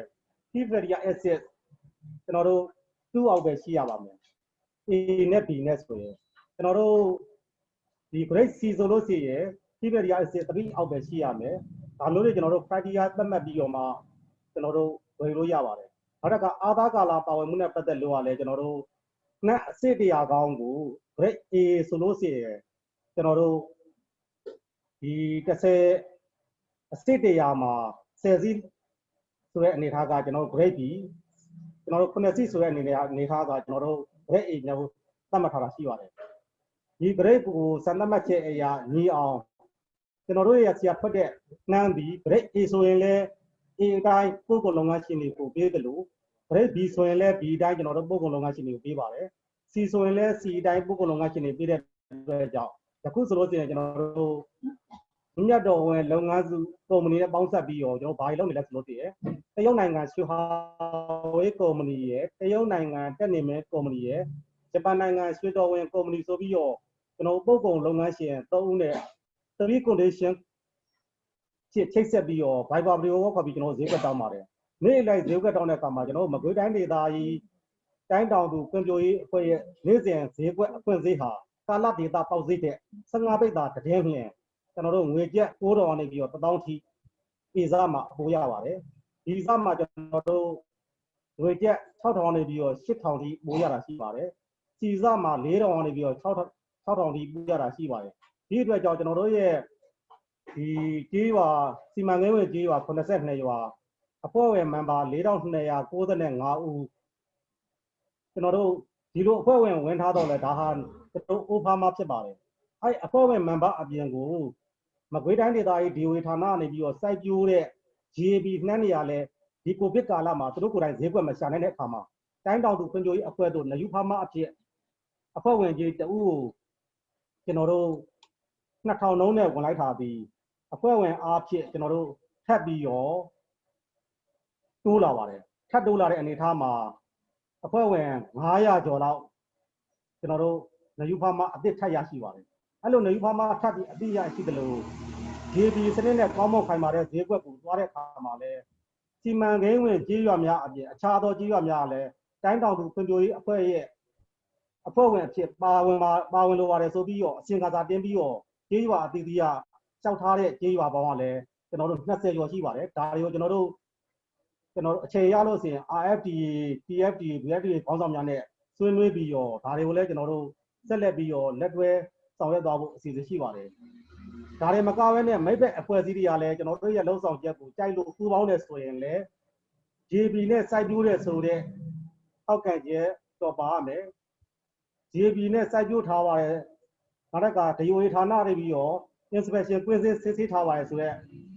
ဒီ record မှတ်တမ်းရှိရင်လည်းကျွန်တော်တို့ရဲ့စုပေါင်းရောင်းချပွဲမှာကိုယ့်ရဲ့ member တွေမကဘဲနဲ့အခြားသောမိဘအဖွဲ့အစည်းများကိုလည်းကျွန်တော်တို့လက်ခံပေးပါတယ်ဒါကတော့ကျွန်တော်တို့စိုက်ပျိုးရေးဦးစီးဌာန DOA ရဲ့ထောက်ခံချက်ကတော့အမတန်အရေးကြီးတဲ့အပိုင်းဖြစ်ပါတယ်ဒီလို DOA ကနေထောက်ခံပေးလို့ JB မှန်ခဲ့ရင်ကျွန်တော်တို့ရဲ့ပို့ကုန်လုပ်ငန်းရှင်ကိုကျွန်တော်ကဒါ JB သီးနှံလာလို့မေးတဲ့အခါမှာကျွန်တော်ဘက်ကဒေါင်းတော်မီအာမခံနိုင်အောင်လဲ JB နဲ့လာရောက်တဲ့တောင်သူများအားလုံးကို DOA လွတ်ထားဆိုရင်တော့ကျွန်တော်တို့တွင်းမှတ်တမ်းမှာလက်ခံပြီးသိမ့်ပြီးတော့ဝယ်ပေးပါတယ်ကျွန်တော်တို့ရဲ့ member တွေဖြစ်တဲ့အခါမှာတော့ကျွန်တော်တို့ကfarmer to farmer ကြေးရွာအရောက်တွင်းဆင်းထားတဲ့အတွက်ကြောင့်ဒီတောင်သူက JB ဟုတ်သလားမဟုတ်ဘူးလားဆိုတာကျွန်တော်တို့စီမှာ data assessment သင်ကြားပိုင်းကိုစနစ်တကျပြုစုထားတဲ့အတွက်ကြောင့်ကျွန်တော်ရဲ့တောင်သူတွေကိုတော့ကြေးရွာ VFDA ခေါင်းဆောင်များနဲ့ TFDA ခေါင်းဆောင်များထံမှာပဲကျွန်တော်တို့ထောက်ခံချက်နဲ့အည်သွေးဖြတ်တဲ့အဖွဲ့တွေသတ်မှတ်ပြီးတော့ဆောင်ရွက်ပေးနေခြင်းဖြစ်ပါတယ်ဒီလိုဆောင်ရွက်တဲ့အပိုင်းမှာယခုဆိုလို့ရှိရင်နှမ်းသီးနှံဈေးရောင်းချပွဲဟာတလားတိတိပြည့်လို့တန်ချိန်အားဖြင့်980လောက်ကျွန်တော်တို့ဈေးကွက်ကိုနိုင်ငံတကာဈေးကွက်ကိုထိုးပေါက်သွားနိုင်ပြီဖြစ်ပါတယ်အခုနိုဝင်ဘာလထဲမှာဒီနှမ်းပြက်လို့မိုးခေါင်လို့နှမ်းပြက်လို့ရေဘဲကျဲတဲ့တောင်သူတွေရေဘဲပေါ်နေပါပြီရေဘဲဆန်စုပေါင်းရောင်းချပွဲကိုကျင်းပမှာလားလို့နေခွင့်တွေများလာပါတယ်အဲ့လိုမေးတဲ့ရွာတွေအားဖြင့်18ရွာလောက်ရှိလာတဲ့အတွက်ကြောင့်ဒီကနေ့ဒီပွဲစဉ်ပြီးရင်3နာရီမှာဒီဆရာဦးမျိုးမင်းအောင်တို့နဲ့ကျွန်တော်တို့ဆရာမဒေါ်ကျော်တက်မြတ်တို့နဲ့ကျွန်တော်တို့မြေဘဲဆန်စုပေါင်းရောင်းချပွဲအတွက်ဆက်လက်ပြီးဆွေးနွေးသွားမှာဖြစ်ပါတယ်လာမယ့်စောင်းမြေဘဲဆန်စုပေါင်းရောင်းချပွဲမှာလည်းကျွန်တော်တို့အကြမ်းမြင့်စင်းပြုစုထားတဲ့အရာတန်ချိန်600လောက်ရောင်းအားရှိပါတယ်ဒါပေမဲ့ကျွန်တော်ရဲ့စုပေါင်းဝယ်ယူမှုပွဲကအမတန်ရေးကြီးတဲ့နိုမာလာ10ရက်နဲ့ရွေးကောက်ပွဲနဲ့လည်းတိုက်နေတဲ့ကြောင့်ရွေးကောက်ပွဲနောက်ပိုင်းကျွန်တော်တို့15ရက်ကစပြီးပြုလုပ်နိုင်မယ်ဆိုရင်တန်600တဲ့မရောဘူးလို့ကျွန်တော်သုံးသပ်လို့ရပါတယ်ဒါကျွန်တော်တို့ပြုစုထားတဲ့ဆင်းစရာအရာဖြစ်ပါတယ်ပြုစုတင်ပါတော့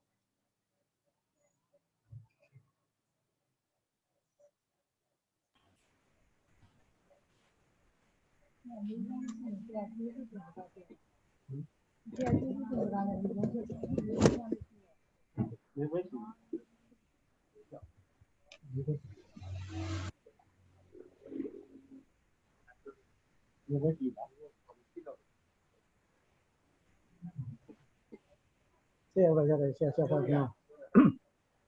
တော်အနေနဲ့ဒီခွင့်ရှိလားမေးလားကျွန်တော်တို့တိုင်းဖွဲ့ကိုထပ်မှန်ပြီးတော့များဘာများမေးစရာရှိတယ်မသိဆရာတို့ဟုတ်ကဲ့ပါဆရာတို့မင်္ဂလာပါခင်ဗျာမေးခွန်းလေးနည်းနည်းမေးစရာရှိပါတယ်ဟုတ်ကဲ့ပါဟုတ်ကဲ့အခုကျွန်တော်တို့ဒီဆွေးနွေးဖို့ဘာပေါ့နော်ကျွန်တော်တို့ဒီ Facebook page ကနေပြီးတော့ live လွှင့်နေပါတယ်ခင်ဗျာ live လွှင့်တဲ့ခါမှာဆိုရှင်အချို့ပုဂ္ဂိုလ်တွေကcomments ရေးပြီးတော့မေးခွန်းတွေမေးတာရှိပါတယ်အဲ့ထက်ကမေးခွန်းလေးတစ်ခုကတော့ပေါ့လေအခုလိုမျိုးဒီသီးနှံတွေအရေးသွေးတွေနဲ့ပတ်သက်ပြီးတော့ပေါ့နော်ဆရာတို့တွေကထိမ့်သိမ်းပြီးတဲ့နောက်ရောင်းချပေးတဲ့ခါမှာတောင်သူတွေလည်းအကျိုးရှိတယ်ဝယ်သူတွေလည်းအကျိုးရှိတယ်ပေါ့စိတ်ချရတယ်ဆိုတော့တွေ့ရပါတယ်တဲ့ဒါဒီခါမှာဆိုလို့ရှိရင်ပေါ့နော်ဒီသီးနှံဆိုင်ရာအရေးသွေးအာမခံချက်ကိုဘယ်လိုမျိုးများတတ်မှတ်ပြီးတဲ့နောက်ဘယ်လိုမျိုးဟိုတတ်မှတ်ပေးတယ်ဆိုတာလေးကိုသိချင်ပါတယ်လို့ပေးထားပါတယ်ခင်ဗျအဲ့ဒီကျေးဇူးပြုဖြေချပေးပါအောင်ခင်ဗျာ ဟုတ်ကဲ့တင်းညာဆိုင်ရာအရေးသွေးတတ်မှတ်ချက်ပါခင်ဗျဘယ်လိုတတ်မှတ်ထားတယ်ဆိုတာလေးပါခင်ဗျဟုတ်ကဲ့ပါခင်ဗျဒီနေ့ဆိုင်ရာအရေးသွေးသတ်မှတ်ချက်ဆိုတဲ့နေရာတွေမှာတော့ကျွန်တော်တို့ကတော့စောစောတုန်းကအတွေ့အမှုရှင်းပြတယ်လို့ GB စနစ်နဲ့စိုက်တယ်ဆိုတာကကျွန်တော်တို့ကစပြီးတော့မြေစစ်ရေစစ်ကနေပြီးတော့မှကျွန်တော်တို့ကစိုက်ပျိုးရေးဦးစီးဌာနနဲ့ပြီးပြီးတော့မှတွင်းမှတ်တမ်းအရာလဲကျွန်တော်တို့ကနေပြီးတော့ဆောင်ရွက်တဲ့တွင်းမှတ်တမ်းတွေပေါ်မှာမူတည်ပြီးတော့လေကျွန်တော်တို့ကနေပြီးတော့ GB စနစ်နဲ့ကျွန်တော်တို့ကနေပြီးတော့စိုက်ပျိုးရေးဦးစီးဌာနကနေပြီးတော့ကျွန်တော်တို့ကနေပြီးတော့ဒီထောက်ခံချက်တွေနဲ့ပထမဆုံးစစ်ပါတယ်အဲ့ဒီနောက်နှမ်းရဲ့အည်သွေးကိုတိုင်းတဲ့နေရာမှာနှမ်းရဲ့လုံးဆိုင်ရဲ့အခြေအနေကဘယ်လိုရှိသလဲသူ့ရဲ့အည်သွေးကကျွန်တော်တို့က acid ပါဝင်မှုနှုန်းထားကဘယ်လောက်ထိရှိသလဲကျွန်တော်တို့ကအဆို6ရာခိုင်နှုန်းကဘယ်လောက်ထိရှိသလဲအဲ့ဒီဥစ္စာတွေအကုန်လုံးကိုအည်သွေးတွေကိုကျွန်တော်တို့စစ်ပါတယ်အဲ့ဒီဥစ္စာတွေနဲ့ပတ်သက်ပြီးတော့လည်းတောင်သူတွေရောင်းချပွဲလာတဲ့အခါမှာ GB စာအုပ်ကိုကျွန်တော်တို့ကမှတ်တမ်းစာအုပ်ကိုပြရလို့မဟုတ်ဘဲနဲ့သူတို့နှမ်းရဲ့အည်သွေးကိုကျွန်တော်တို့ကနေတော့သတ်မှတ်ထားပြီးတော့မှကျွန်တော်တို့တိုင်းအဖွဲ့ရောမြို့နယ်အဖွဲ့ရောကျွန်တော်တို့ကခုနကဝေရေးအဖွဲ့တွေကနေပြီးတော့ဒီအည်သွေးကဒီလုံးစာမျိုးဆိုရင်တော့ဘယ်လောက်ရုပ်စာရဲ့ acid ပါဝင်မှုနှုန်းထားကကျွန်တော်တို့က2ရာခိုင်နှုန်းအောက်ဆိုရင်တော့ဘယ်လောက်ဆိုတဲ့ဥစ္စာတွေနဲ့ကျွန်တော်တို့ကအည်သွေးတွေကန့်သက်ထားပြီးသားဥစ္စာတွေကိုကျွန်တော်တို့အသေးချာစီစစ်ပါတယ်အဲဒီလိုစီစစ်ပြီးမှ grade ABCDE ဆိုပြီးခွဲပါတယ်အဲ့ဒီဥစ္စာတွေကိုလည်းကျွန်တော်တို့ကနေပြီးတော့ကိုယ့်ဘက်ကကျွန်တော်တို့ကနေပြီးတော့နိုင်ငံခြားကိုပို့ကုန်လုပ်ငန်းရှင်တွေကိုလည်းဒီအတိုင်းခွဲထားပါတယ်ဆိုတာကျွန်တော်တို့ကအဲ့ဒီမှာသူတို့ရှိကိုလှမ်းပြီးတော့ပို့ပါတယ်အဲ့ဒီအတိုင်းအည်သွေးတွေကိုလည်းကျွန်တော်တို့တောင်သူတွေအကုန်လုံးမြင်နိုင်အောင်ကိုလည်းကျွန်တော်တို့အဲ့ဒီမှာ grade လိုက်ခွဲထားတဲ့ဥစ္စာတွေကိုကျွန်တော်တို့ကဘန်းလေးတွေနဲ့ကျွန်တော်တို့အသေးချာထည့်ပြပြီးတော့မှအဲ့ဒီတိုင်းအည်သွေးကိုခွဲခြားပြီးတော့ပြထားတာပါခင်ဗျာတခြားဆက်လက်မေးကြရှိရင်တော့ကျွန်တော်မေးပါဖြေတဲ့ထဲကမရှင်းဘူးဆိုရင်လည်းမရှင်းတဲ့အချက်လက်တွေကိုပြန်ပြီးတော့မေးလို့ရပါတယ်ဟုတ်ကဲ့ကျေးဇူးတင်ပါတယ်ခင်ဗျာနောက်ထပ်မေးခွန်းတစ်ခုရှိပါနောက်မေးခွန်းတစ်ခုရှိပါသေးတယ်ခင်ဗျာဒါလေးကတော့ပေါ့နော်ခုနကပေါ့ဗာပြောလဲဆိုလို့ရှိရင်ပေါ့နော်ခုနရှင်းပြတဲ့ထဲမှာဒီချင်းငွေဟိုထုတ်ပေးတာတွေရှိတယ်ဆိုတာလေးတွေကိုတွေ့ရပါတယ်တဲ့ဆိုအဲ့ဒီချင်းငွေပေး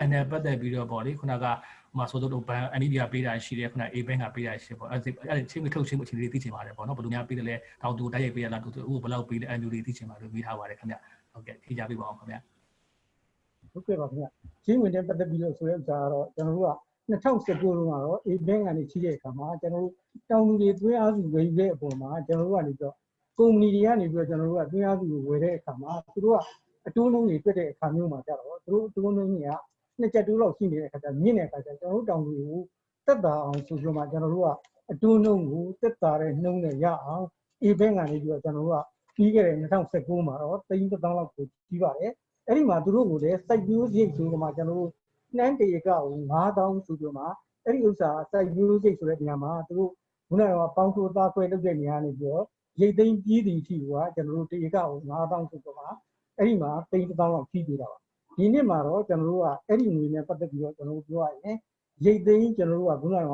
ပေါင်းထိုးတာရိတ်သိမ်းစရိတ်တွေအတွက်9000ကိုကျွန်တော်တို့ကနေပြီးတော့ကြီးပေးဖို့အတွက်ကျွန်တော်စောစောက presentation မှာပြောခဲ့သလိုပဲဟိုခုနကစီမံဘဏ္ဍာဝန်ကြီးနဲ့တွားတွေ့ပြီးကြီးပဲလုပ်ခဲ့နေတယ်ကျွန်တော်တို့23ရက်နေ့မှာကိုဗစ်အခြေအနေအရကျွန်တော်တို့ကအဲ့ဒီမှာမချီးပြပဲနဲ့ကျွန်တော်တို့သွေးအားစုတွေဝယ်ယူတဲ့ကုမ္ပဏီတွေကနေပြီးတော့တောင်သူတွေလိုအပ်နေတဲ့သွေးအားစုဘိုးတွေကိုကျွန်တော်ကုမ္ပဏီတွေကို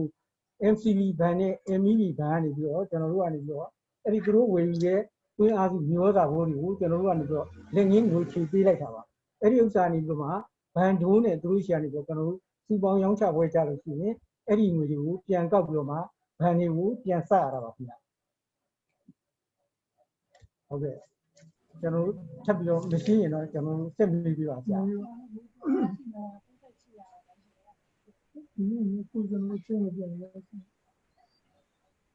ဟုတ်ကဲ့ကျေးဇူးတင်ပါတယ်ခင်ဗျကျေးဇူးပါဟုတ်ကဲ့ပါခင်ဗျနောက်ထပ်မေးခွန်းရှိမေးလို့ရပါဆရာကျွန်တော်တို့ကအဲ့ဒီဥစ္စာမှာတော့ဖိတ်ခေါ်နေတဲ့ဥစ္စာတွေလည်းရှိတာပေါ့ကျွန်တော်တို့က event ဆိုရင်တော့ပုဂ္ဂလိကဘဏ်ပေါ့ကျွန်တော်တို့ကအခုကျတော့တစ်ခါပြန်ပြီးတော့မြန်မာစီးပွားရေးဘဏ်နဲ့ရှိရတဲ့ဥစ္စာတွေမှာကျတော့မြန်မာစီးပွားရေးဘဏ်ရဲ့ဥစ္စာတွေမှာကျွန်တော်တို့မှာတကယ်တော့အခက်အခဲတွေနဲ့တမျိုးသူတို့စီးပွားစည်းကမ်းတွေတိုင်းအရတမျိုးခက်ခဲတဲ့ဥစ္စာတွေရှိတယ်သူတို့တတ်မှတ်ရက်ကိုကျွန်တော်တို့ကဆက်ရမယ်ဆိုတဲ့အခါကျကျွန်တော်တို့ကတောင်ကြီးချာငွေကောက်ပြီးစောပြီးတော့ဆက်ချင်တဲ့ဥစ္စာတွေကိုလည်းကျွန်တော်တို့ကအဆက်မခံတဲ့အခါမှာနေပြီးတော့အထိလှမ်းပြောရတဲ့ဥစ္စာတွေရှိတယ်နောက်တစ်ခါဆက်မဲ့ငွေကြီးရတယ်ကျွန်တော်တို့ကပထမကျွန်တော်တို့ဆိုရင်ဟိုပုံမှန်လေးပြောရရင်ပထမကျွန်တော်က920သိန်းနဲ့22,100ဆက်ပါမျိုးဆိုတော့ကျွန်တော်ကစာတင်လိုက်တယ်ဒါပေမဲ့တကယ်တမ်းတောင်ကြီးချာကောက်ရတဲ့အခါကျတော့သိန်းက1400ကျော်1500လောက်ကောက်ရ အဲ့လိုဆက်ချင်ပါတယ်ဆိုတဲ့ခါကျတော့သူတို့ကအဆက်မခံနိုင်ဘူးဖြစ်နေအဲ့ဒီတက်မရဲ့မဟုတ်ဘူးဆိုအဲ့ဒါနဲ့စာတင်ရတယ်အဲ့လိုဆိုတဲ့ခါကျတော့ကျွန်တော်တို့တောင်သူဘက်ကနေရောယူသားသားနဲ့သူတို့ဘက်ကလည်းကြီးတော့ယူလုံးကလည်းယူတယ်ပြန်လဲဆက်ကြတယ်ဆိုတဲ့ခါကျတော့ကျွန်တော်တို့ကပုဂ္ဂလိကတွေအနေနဲ့လည်းကျွန်တော်တို့ကနေပြီးတော့အဲ့ဒီမှာယုံကြည်ကြည်နဲ့ကျွန်တော်တို့ဘက်ကနေပြီးတော့ပူးပေါင်းပြီးတော့ပါဝင်မယ်ဆိုရင်လည်းကျွန်တော်တို့ဘက်ကနေပြီးတော့အများနဲ့လက်ကမ်းပြီးတော့ယူဆိုပြီးတော့မှတောင်သူအကျိုးအတွက်လည်းဆောင်ရွက်ပေးပါမယ်ပူးပေါင်းပါဝင်တဲ့အဖွဲ့အစည်းတွေအကျိုးအတွက်လည်းကျွန်တော်တို့ဘက်ကနေပြီးတော့ဆောင်ရွက်ပေးပါမယ်ဆိုတာလည်းဆရာတစ်ဆက်တည်းတင်ပြချင်တာပါဟုတ်ကဲ့ကျေးဇူးတင်ပါတယ်ဟုတ်ကဲ့ဟုတ်ကဲ့ကျွန်တော်ဒီအပိုင်းကိုပဲနည်းနည်းလေးထပ်ပြရမယ်ဆိုရင်ကျွန်တော်တို့ခုနှစ်ချင်းငွေယူတဲ့အပိုင်းမှာဒီအဖွဲ့ဝင် member ကျွန်တော်4295နေပြီးတော့သုံးအားစုဓာတ်မြေဩဇာဝယ်ယူတဲ့တောင်သူတွေကိုချင်းငွေပေးတဲ့အပိုင်းမှာအမျိုးသား1958ဦးဖြစ်တယ်လို့အမျိုးသမီးအိမ်တော်စုဦးစီးကကျွန်တော်တို့848ဦးဖြစ်ပါတယ်အဲ848ဦးအလက်ကနေပြီးကျွန်တော်တို့ဒီ MSC ဘဏ်နဲ့ချိတ်ဆက်ပြီးတော့ GPS ကုမ္ပဏီကဝယ်ယူတဲ့ဓာတ်မြေဩဇာမှန်သမျှကကျွန်တော် MSC ဘဏ်နဲ့ချိတ်ဆက်ပါတယ်အဲချိတ်ဆက်တဲ့ကမှာငွေတရားကိုတစ်နှစ်လုံးရဲ့အတူက17ကျပ်ဖြစ်ပါတယ်ကျွန်တော်တို့အမီးဘဏ်နဲ့ချိတ်ဆက်တဲ့အပိုင်းကတော့အခြားသောဓာတ်မြေဩဇာကုမ္ပဏီကဝယ်ယူတဲ့ဓာတ်မြေဩဇာဘိုးတွေကိုချိတ်ဆက်တာပါသူကတစ်နှစ်လုံးရဲ့အတူက10ကျပ်ဖြစ်ပါတယ်အဲ့မှာ MSC ဘဏ်မှာကျွန်တော်တို့သိန်းပေါင်း998သိန်း82,200ကျပ်ကျွန်တော်တို့ချီးတာကိုသတ်မှတ်ကာလမတိုင်ခင်ကျွန်တော်လက်ထက်မှာငွေကြေးကျင်တဲ့အတွက်ကြောင့်ဒီစောပြီးတော့ဆက်ခွင့်ပြုပါဆိုလို့တင်ပြလိုက်တဲ့အခါမှာ MSCB ဘဏ်ကိုရာနှုန်းပြည့်အကျေလည်းပြည့်ဆက်ပြီးသွားပြီဖြစ်ပါတယ်ကျွန်တော် MEB ဘဏ်ကိုတော့သိန်းပေါင်း2,993သိန်း22,100ကျပ်ချေးယူပါတယ်အဲ့လိုချေးယူတဲ့အပိုင်းမှာပိုင်းတော့စီမံချက်အရာကျွန်တော်မြန်မာနိုင်ငံရဲ့ရှေးပြေးစီမံကိန်း MEB ဘဏ်ဟာချေးငွေဆက်တဲ့အပိုင်းမှာသူကဒီမကွေးမျိုးမြန်မာစီးပွားရေးဘဏ်မန်နေဂျာကသူ့ရဲ့သတ်မှတ်ကာလပြည့်မှသာလင်ကျွန်တော်တို့ကလက်ခံရဲမှာစောဆက်ချင်တဲ့ဆိုရင်အစီအခံစာတင်မှာဆိုလို့တိုင်းဥက္ကဋ္ဌကြီးဦးအညွန့်လက်မှတ်နဲ့ကျွန်တော်တို့အစီအခံစာတင်ပြလိုက်တဲ့အခါမှာစီမံကိန်းနဲ့ဗန္ဒာရေးဝန်ကြီးဌာနနေပြည်တော်တင်ပြလိုက်တဲ့အခါမှာဆက်ခွဲရပါတယ်ဒါပေမဲ့အစီအခံစာတင်တော့ကျွန်တော်ကသိန်းပေါင်း900ကျော်လို့စပ်ပါမယ်လို့တင်လိုက်တယ်အရေးရကိုကျွန်တော်ကတောင်သူဆရာကောက်ခံပြီးစက်ရတာဆိုအရေးရတော့ဆက်ရတယ်စက်တဲ့ဘက်မှာသိန်းပေါင်း900ကျော်စပ်ပါမယ်လို့တင်လိုက်တဲ့အခါမှာသူတို့အစီအခံစာတင်တော့ပြန်ပြီးတော့ဝင်လာတဲ့ငွေနဲ့ဆိုတော့သိန်းပေါင်း1,493သိန်း22,100ဆက်ချင်ပါတယ်ဆိုတော့ငကိုတင်တဲ့900ပဲခွင့်ပြုရမယ်ဆိုတဲ့အနေအထားမျိုးတွေဖြစ်လာတယ်အဲ့လိုဖြစ်လာတဲ့အတွက်ကြောင့်ကျွန်တော်တို့ကနေပြည်တော်ကိုထပ်မံပြီးတော့ချိတ်ဆက်ပြီးတော့အကုန်လုံးသုံးခွင့်ရအောင်ဆောင်ရွက်ပေးနေရဖြစ်ပါတယ်ဒါမျိုးတွေမဖြစ်အောင်တော့ကျွန်တော်တို့ကနောင်မှာအစိုးရစီမှာလည်းဒီအရေးဆိုတင်ပြတောင်းခံမှုတွေလုပ်ရမယ့်အပိုင်းတွေရှိပါတယ်ရခက်မှာလည်းဒါမျိုးတွေဆောင်ရွက်ပေးတဲ့အတွက်ကြောင့်အထမြောက်အောင်မြင်မှုတွေအများကြီးရခဲ့ပါတယ်ဟုတ်ကျေးဇူးပါဆရာဟုတ်ဒါလေးဖြည့်ပေးတာပါအခြားဘာမေးစရာရှိတယ်ဆရာဟုတ်ထပ်ဖြည့်မယ်ဆိုရင်တော့ဆရာတို့ရဲ့ခုနနှမ်းအယူသွေးပိုင်းမှာလည်းကျွန်တော်တို့ကဒီ webinar ပွဲကြီးကလည်းတိတ်ပြီးရောလဲကြွချင်းမတက်တော့ဘူးထပ်ဖြည့်ရမယ်ဆိုရင်ကျွန်တော်နှမ်းအယူသွေးပိုင်းမှာနှမ်းနဲ့ပတ်သက်လို့အဖြစ်မော်တွေကင်းရှင်းမှုတို့ပုံသက်ကကင်းရှင်းမှုတို့ဒါကြီးလည်းကျွန်တော်တို့စံသတ်မှတ်ချက်ထဲမှာပါပါတယ်ခင်ဗျစံသတ်မှတ်ချက်အနေနဲ့73ချက်လောက်ရှိတယ်နောက်တစ်ခါပြီးခဲ့တဲ့နှစ်ကနှမ်းဟောင်းတွေကိုဒီနှစ်နှမ်းသစ်ပေါ်တဲ့အခါမှာလည်းထည့်မရောအောင်ကျွန်တော်တို့စီမီစီကနေချက်မှတ်ထားတာရှိပါတယ်နောက်တစ်ခါကျွန်တော်တို့နှမ်းကိုကျွန်တော်တို့ထုတ်လုပ်ပေးထားတဲ့တိုင်းတောင်သူဖွံ့ဖြိုးရေးအဖွဲ့ကဖြန့်ဝေပေးထားတဲ့မျိုးအားလွယ်လို့အခြားသောမတူညီတဲ့နှမ်းမျိုးနဲ့တွေနဲ့နှမ်းအနက်ကမှနှမ်းနဲ့ကမှအမျိုးမျိုး12မျိုးလောက်ရှိပါတယ်အဲ့12မျိုးကိုဝါနဲ့သိပ္ပံနဲ့စမုံနဲ့ပြေလုံးနဲ့မဲကြီးတောင်သူတွေကဈေးကွက်အနေထားအရာနှမ်းကို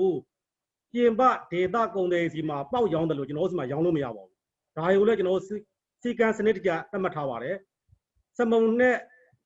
ခေါ်ဒေတာခေါ်ရစမုံနဲ့စိုက်ပျိုးရေးခေါ်ရသိပ္ပံနဲ့တင့်မြင့်ဆောင်73ဒါ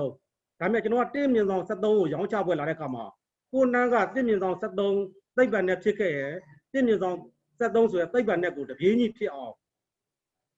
ဝယ်သူစိတ်ကြိုက်ပုဂ္ဂိုလ်လုံးကရှင်စိတ်ကြိုက်ကျွန်တော်တို့ခရိုက်တီယာစီမင်းစည်းကမ်းကိုလည်းတောင်းသူတွေအများသည့်အမြင်ရှင်းဖြစ်အောင်ဒီနိုင်နဲ့ချိတ်ဆွဲပြီးတော့ဒီစစ်ခရော့စီမံကိန်းတို့ NAGP ကိုစီမံကိန်းတို့ရဲ့ပံ့ပိုးကူညီမှုနဲ့ကျွန်တော်တို့တစ်ဖက်ကဒီခရိုက်တီယာစီမင်းစည်းကမ်းချထားတဲ့73ကျက်လောက်ကို ဒီနှမ်းကိုတောင်မှာစနစ်တကျချိတ်ဆွဲပြီးတော့ဝယ်ယူနေရရှိပါတယ်ဒါကိုလည်းတောင်သူအားလုံးသိရှိပြီးသားဖြစ်ပါတယ်ခင်ဗျကျေးဇူးပါဟုတ်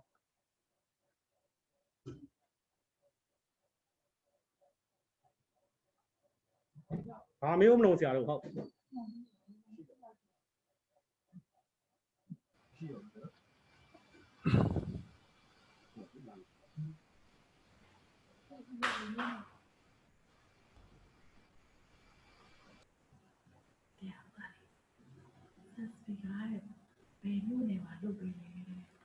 ဟုတ်ကဲ့ခင်ဗျာကျေးဇူးတင်ပါတယ်ပြည့်စုံပါတယ်ခင်ဗျာဟုတ်ကဲ့ပါအခုလိုကျွန်တော်တို့ဆွေးနွေးခွင့်ရတဲ့အတွက်လည်းတိုင်းတောင်သူမျိုးရေးအဖွဲ့ရဲ့ဦးစားဆရာတို့အားလုံးကိုအထူးပဲကျေးဇူးတင်ပါတယ်တခါလဲကျွန်တော်တို့ဆက်ပြောဖိတ်ခေါ်ချင်တာ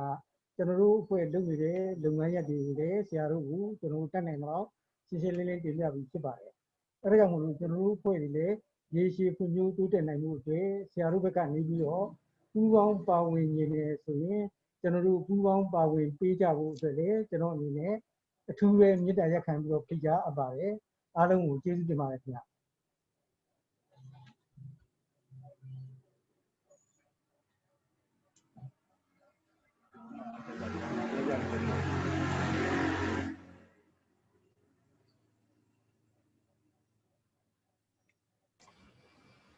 CESVI အားတဲ့ဘယ်မျိုးနယ်တွေမှာ operation လုပ်နေပါသေးလဲဆရာမျိုးဖြစ်ပေးပါလားဆရာမိကုန်းလေးတစ်ခုတွေ့ရလို့ဆရာမျိုးနေတာ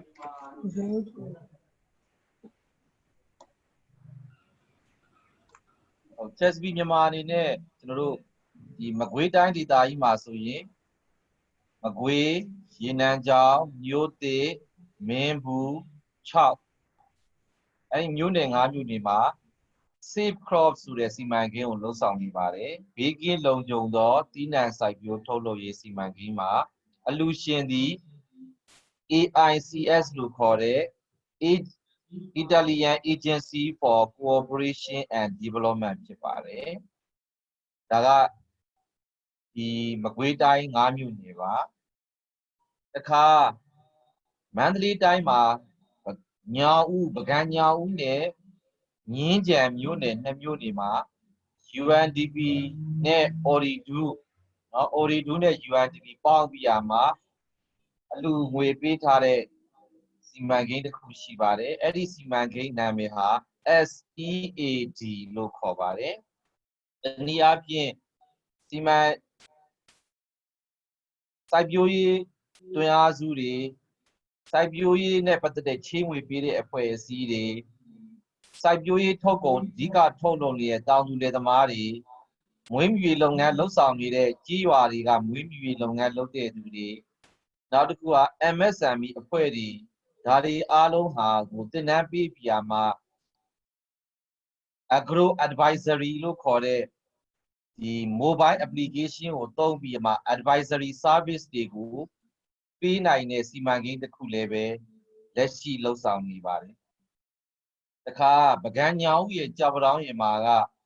FAO လို့ခေါ်တဲ့ကမ္ဘာစားနပ်ရိက္ခာနဲ့စိုက်ပျိုးရေးအဖွဲ့ကြီးရဲ့အလူငွေနဲ့4နှစ်မြောက်လဲဆောင်ရွက်လျက်ရှိပါတခါကျွန်တော်တို့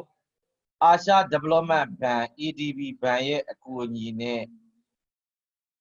ဒီဖွန်ကိုကြီးလို့ခေါ်တဲ့ကုမ္ပဏီဂျပန်ကုမ္ပဏီနဲ့ပူးပေါင်းပြီးရမှာမိထီလာခရိုင်မလိုင်နဲ့ဝမ်တွင်မြို့နယ်2မြို့နယ်မှာကြီးရွာကြီးလက်ဖွံ့ဖြိုးရေးလုပ်ငန်းနဲ့ရာသီဥတုဒဏ်ခံနိုင်ရည်ရှိတဲ့ climate smart agriculture နဲ့ soil and water conservation လုပ်ငန်းတွေလှုပ်ဆောင်နေပါတခါစိုက်ပျိုးရေ irrigation area တွေမှာရေသုံးစွဲမှုကိုစနစ်တကျစီမံခန့်ခွဲရေးအတွက် water user group လို့ခေါ်တဲ့ရေသုံးစွဲသူများအဖွဲ့ water user association လို့ခေါ်တဲ့ရေသုံးစွဲသူများအသင်းကိုသူတို့တွေကိုရေတန်ရာဇာတကိုစုပေါင်းစီမံခန့်ခွဲတတ်စေဖို့ရည်ရွယ်ပြီးရမှာ Helbidex မြန်မာနဲ့ပူးပေါင်းပြီးရမှာ water productivity စီမံကိန်း WAPRO စီမံကိန်းကိုလည်းပဲ3နှစ်တည်တည် contract ထိုးပြီးလှုပ်ဆောင်နေပါတယ်အဲ့ဒီလုပ်ငန်းတွေကိုလှုပ်ဆောင်တဲ့နေရာမှာရှမ်းပြည်နယ်တောင်ပိုင်းကလောမြို့နယ်ဟဲဟိုဧရိယာရဲ့ပဲခူးတိုင်းဒေသကြီးတနက်ပင်ကဝနယ်ဝေါ်မြို့နယ်ရဲ့မွန်ပြည်နယ်မှာဆိုရင်ကျွန်တော်တို့ပေါင်မြို့နယ်နဲ့ဘီလင်းမြို့နယ်စသည့်မြို့နယ်တွေမှာလည်းပဲဒါ WAPRO Water Productivity စီမံကိန်းကိုလှုပ်ဆောင်နေပါတယ်ခင်ဗျာကျေးဇူးအများကြီးတင်ပါတယ်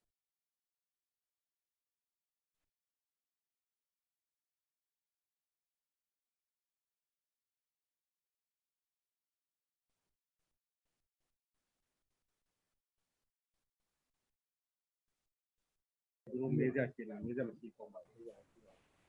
ဒီကတော့ဆောက်နေတယ်ဟုတ်ဟယ်လိုဟုတ်ကဲ့ပါခင်ဗျဆရာမေးခွန်းတစ်ခုထပ်တက်လာပါတယ်ခင်ဗျဟုတ်ကဲ့တဲ့မေးပါဆရာဟုတ်ကဲ့ပါခင်ဗျအဲ့ဒါကတော့ဟုတ်ပါနော်ဒီအခုဒီ pro စီမံကိန်းတွေကဟို contract farming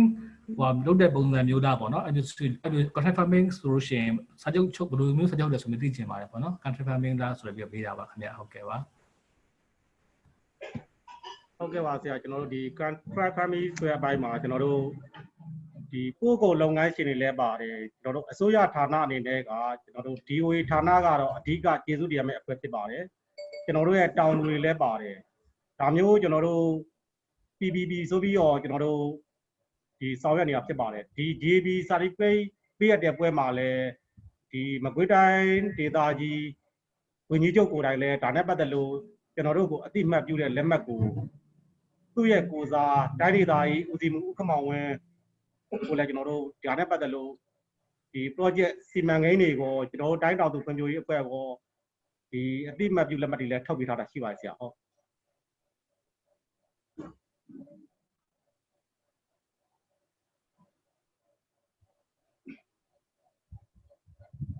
ဆရာမေးရတယ်ဖြေရတယ်ဟုတ်ကဲ့ပါတယ်သူကဒီဟုတ်ကဲ့ပါဆရာဒီနေ့ပြောလို့contract farming နဲ့ပတ်သက်လို့သူကပို့ကုန်လုံးစင်ငါရှိတယ်ဒီလေဟယ်လိုဆရာပြောလို့ရလားဆရာဟုတ်ကဲ့ပြောပါခင်ဗျဟုတ်ကဲ့ပြောပါမရဘူးလားလို့ကျွန်တော်တို့ contract farming လို့ဆိုပြီးတော့အကောင့်ထဲပေါ်ပြီးကျင်တာကပေါ့နော်ဆန္ဒပြုမှာဖြစ်ပါတယ်အဲ့တော့ကျွန်တော်ဆန္ဒပြုကျင်တာကကျွန်တော်တို့အခုကုန်ထုတ်လုပ်တဲ့ကျွန်တော်တို့တောင်သူစုဖွဲ့ရယ်နောက်ကျွန်တော်တို့ထုတ်ကုန်သီးနှံတွေကိုဝယ်ယူတဲ့ကုန်တွေများရယ်အဲ့ဒီထဲမှာရှိတဲ့အထဲမှာဈာကအနေနဲ့ကတော့ကျွန်တော်တို့နိုင်ငံတော်ဘက်အပိုင်းကဦးစီးဌာနများနဲ့အတူပေါ့နော်ကျွန်တော်တို့တွဲအားစုကုမ္ပဏီများနောက်ချင်းငွေကိုကျွန်တော်တို့ချင်းငွေကိုကျွန်တော်တို့လိုအပ်တဲ့တောင်သူများမှာအရင်းနှီးပြုလုပ်နိုင်ရေးအတွက်ဗန်များပေါ့နော်အဲ့ဒီအားလုံးအထူးတကွကျွန်တော်တို့ပူးပေါင်းဆောင်ရွက်ပြီးတော့အဲ့လိုမျိုးပူးပေါင်းဆောင်ရွက်တဲ့ contract layer စနစ်တစ်ခုကိုပေါ်ဆောင်ခြင်းပါတယ်ခင်ဗျာသူလည်းအဲ့ဒါပဲလုပ်ဟုတ်တယ်ဒီကောင်ဆိုတော့သူကပြီးကြပေါ်ဆောင်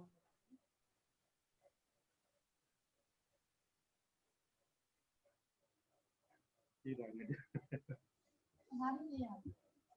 မ်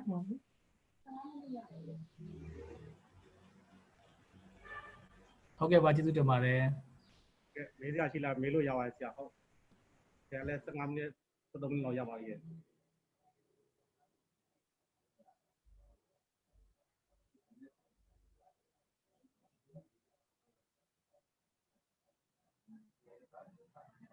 ဒါပေမဲ့တိုင်းဒေသကြီးဒီဝေဌာနကလည်းသူတို့ရဲ့ဝါယာ6ကသက်တောင်လုံးဝပြည့်တယ်ဟိုမှမဖြစ်ဘူး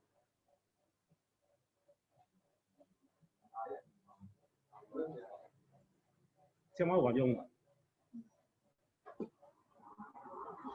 ဘယ်လိုဆွေးနွေးလို့ရ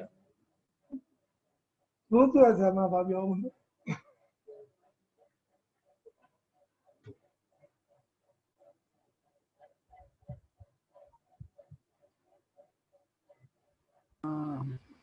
နောက်တဲ့မေးခွန်းတစ်ခုတွေ့ထားလို့အဲ့ဒါလေးဆရာမျိုးဖြေရမလားအန်ဒရီယာဖြေရမလားမသိဘူးစီမံကိန်းတွေကစီမံကိန်းကာလအတွင်းမှာတော့အောင်မြင်ကြတယ်ပေါ့နော် စီမံကိန်းပြီးသွားတဲ့နောက်ပိုင်းရေရှည်တည်တဲ့အောင်ဘယ်လိုစီမံထားပါသလဲတဲ့အဲ့ဒါလေးမေးထားရတယ်ဗျအဲ့ဒါလေးဖြည့်ပေးပါအောင်ခင်ဗျ ဘယ်လိုအမှန်လို့ဟု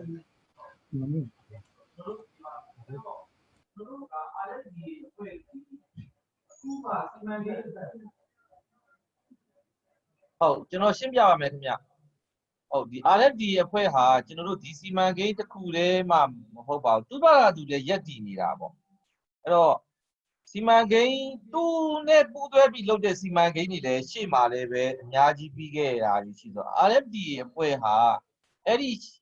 ရှေ့စီမံကိန်းတွေရဲ့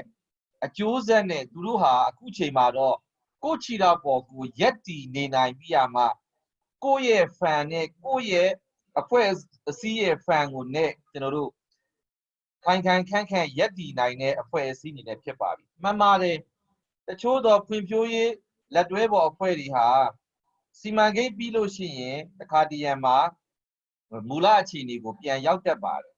ဒီ RFDA ဆိုတဲ့တိုင်းတောင်သူဖွံ့ဖြိုးရေးအဖွဲ့ဟာ CESVI နဲ့အခုမှလောက်တာမဟုတ်ပါဘူးရှေ့စီမံကိန်းတွေမြောက်များစွာတွေနဲ့လက်တွဲပြရမှာအတွေ့အကြုံကောင်းတွေရောဝင်ငွေရောသူတို့မှာရှိပါတယ်ဝင်ငွေဆိုတာဟာဒီလိုမျိုးကွန်မွန်ဖန်လို့ခေါ်တဲ့ဒီလိုဒီကိုယ့်ရဲ့အဖွဲ့ပါရန်ပုံငွေနဲ့ရက်တည်ပြရမှာတကယ်ကိုချိတ်ဆက်မှုအားကောင်းတဲ့တိုင်းဒေသကြီးအဖွဲ့ရလည်းပဲအဖွဲ့အစည်းဆိုင်ရာမှတ်ပုံတင်ပေးထားပြီးပြီနောက်တစ်ခုကတိုင်းဒေသကြီးအစိုးရရဲ့အားကိုး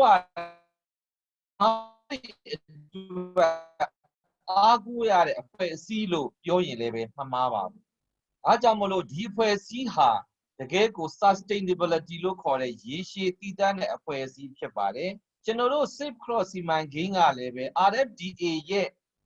ဘယ်အပိုင်းလေးတွေမှာသူ့မှာအားနည်းချက်ရှိတယ်လဲဆိုတာကိုကျွန်တော်တို့ရှာပြီးရမှာအဲ့ဒီအားနည်းတဲ့အပိုင်းကိုအားကောင်းလာအောင်ကျွန်တော်တို့သူတို့စွမ်းရည်မြင့်တင်ပေးနေပါတယ်ဘယ်လိုဟာမျိုးတွေလဲဆိုရင်ကျွန်တော်တို့ governance လို့ခေါ်တဲ့ကောင်းမွန်သောစီမံအုပ်ချုပ်မှု governance and administration ဘိုင်းကိုကျွန်တော်တို့သူတို့ကိုအားကောင်းအောင်ထည့်ပေးပါအဲ့တော့ထည့်ပေးတဲ့အခါမှာတိုင်းတောင်သူဖွံ့ဖြိုးရေးအဖွဲ့ဒီကျွန်တော်လူတယောက်ရဲ့ခန္ဓာကိုယ်ရကြည့်မယ်ဆိုရင်ခေါင်းလို့ကျွန်တော်တို့ကဥဆောင်ဥရွက်ပြုနေတဲ့ခေါင်းပိုင်းအုံးဒီhead ဒီပိုင်းမှာဖြစ်ပါတယ်အဲ့ဒီအခါမှာကျွန်တော်တို့ဒီထုတ်လုပ်တဲ့လယ်သမားတွေဟာ VFDA လို့ခေါ်တဲ့ကြေးရွာအဆင့်လယ်သမားဖွံ့ဖြိုးရေးအသင်းအဖွဲ့ဝင်တွေဟာ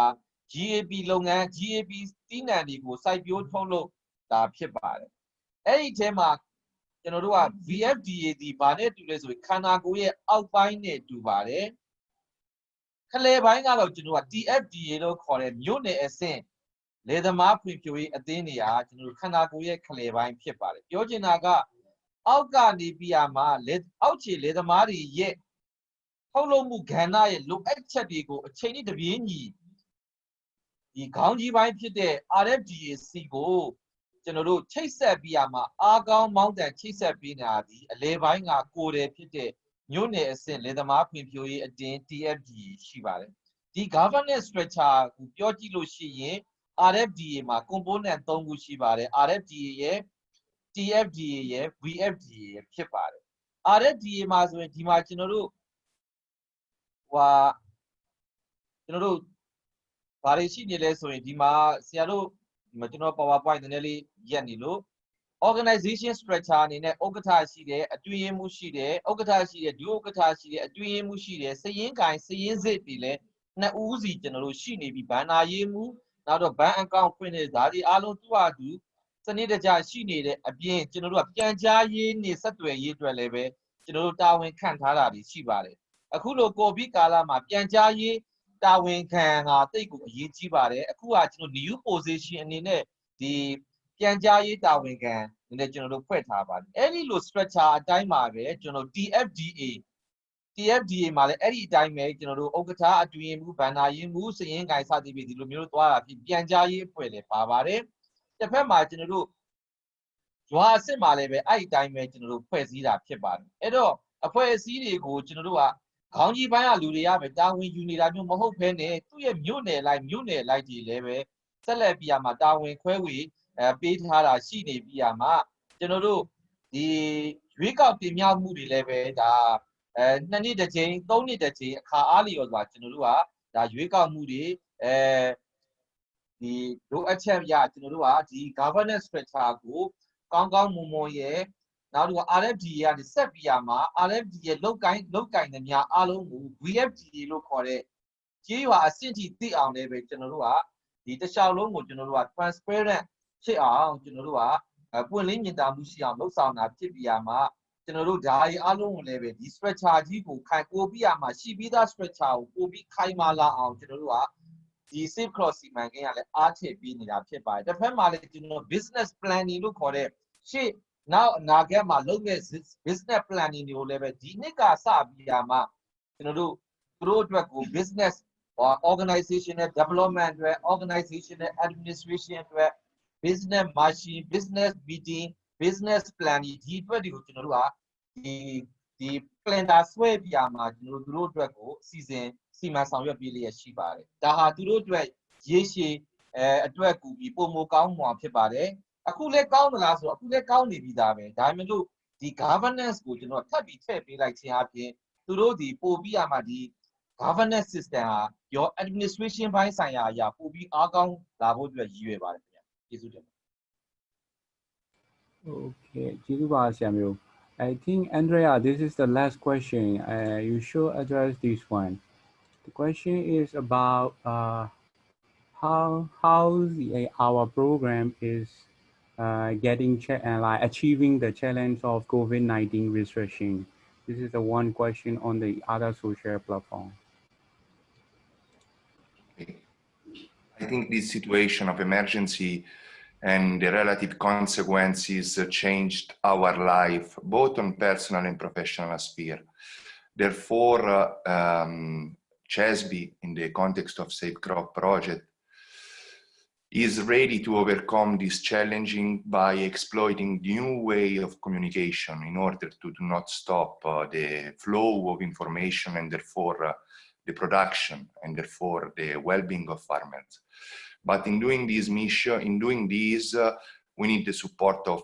everybody in the value chain. I think that nowadays, since there are restrictions ongoing altogether, we should collaborate and cooperate in order to increase the frequencies and the quality of these online conferences and this moment of exchange. I think that it could be the moment to make a technology upgrade all over Myanmar and all over the world in order to overcome the limitation to meet physically and to make assembly of people. Therefore, if this situation will persist, will continue, we will be forced to shift to new channel of communication, to new mode of making business in order to respect all the guidelines of health authorities, of the AMOHS and the WHO, and in order to overcome this situation, minimizing the risk. As I told you, nowadays, many of us, even farmer in the most marginal area of the country, has a smartphone and access to application, platform, and social networks, which allows all of us to stay connected and to exchange information. Therefore, we should organize a flow of information that can allow the value chain and all the actors to stay connected, to collaborate, and to making business. Therefore, as a project, if this situation will persist, we should promote among farmers the use of these, let's say, platforms, social networks, and tools in order to continue to exchange experience, to network, and to increase the proximity between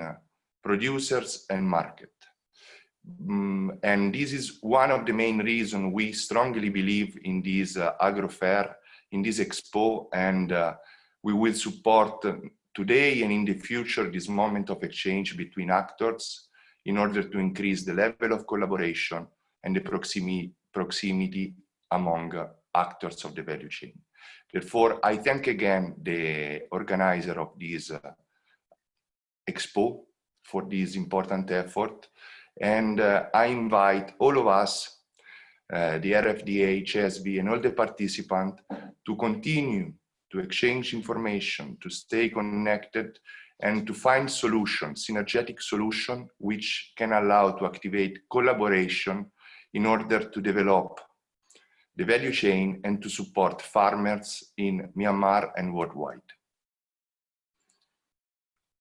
Thank you very much. There is no more question, and there is the ending part of our seminar. So conclusion part will take by Andrea. Yes, I renew the invitation for tomorrow, same time, same place, to take part to the seminar in which we will go more in detail concerning the marketing part of the RFDA, the procedure and the mechanism of collective selling. And as a CESVI, we are looking forward to hearing your expression of interest in entering into the process of collective selling and to collaborate with the RFDA for the development of farmers. Thank you very much. Jesute Mare, to the RFDA, to the organizer, to CESVI, to all the farmers in dry zone and in Myanmar, and to all these persons that daily make a huge effort to overcome this emergency situation. Thank you all, and see you soon. အားလုံးပဲကျေးဇူးတင်ပါတယ်ခင်ဗျာကျွန်တော်တို့ဒီ seminar အေးရပြီးသွားပြီဆိုတော့ကျွန်တော်တို့ထွက်လိုက်ကြမယ်เนาะ။နောက်ပြန်ကြတော့မှပြန်ပြီးတော့ဆုံကြမှာပဲခင်ဗျာကျေးဇူးတင်ပါတယ်အားလုံးပဲ။ ဟုတ်ကဲ့ပါအားလုံးကျေးဇူးတင်ပါတယ်။နောက်ပြန်ပြန်တွေ့ပါမယ်ခင်ဗျာကျွန်တော်တို့ရဲ့ထုတ်လွှင့်ခြင်းစဉ်ကိုဒီမှာရနောက်ကပြုပါခင်ဗျာကျေးဇူးတင်ပါတယ်။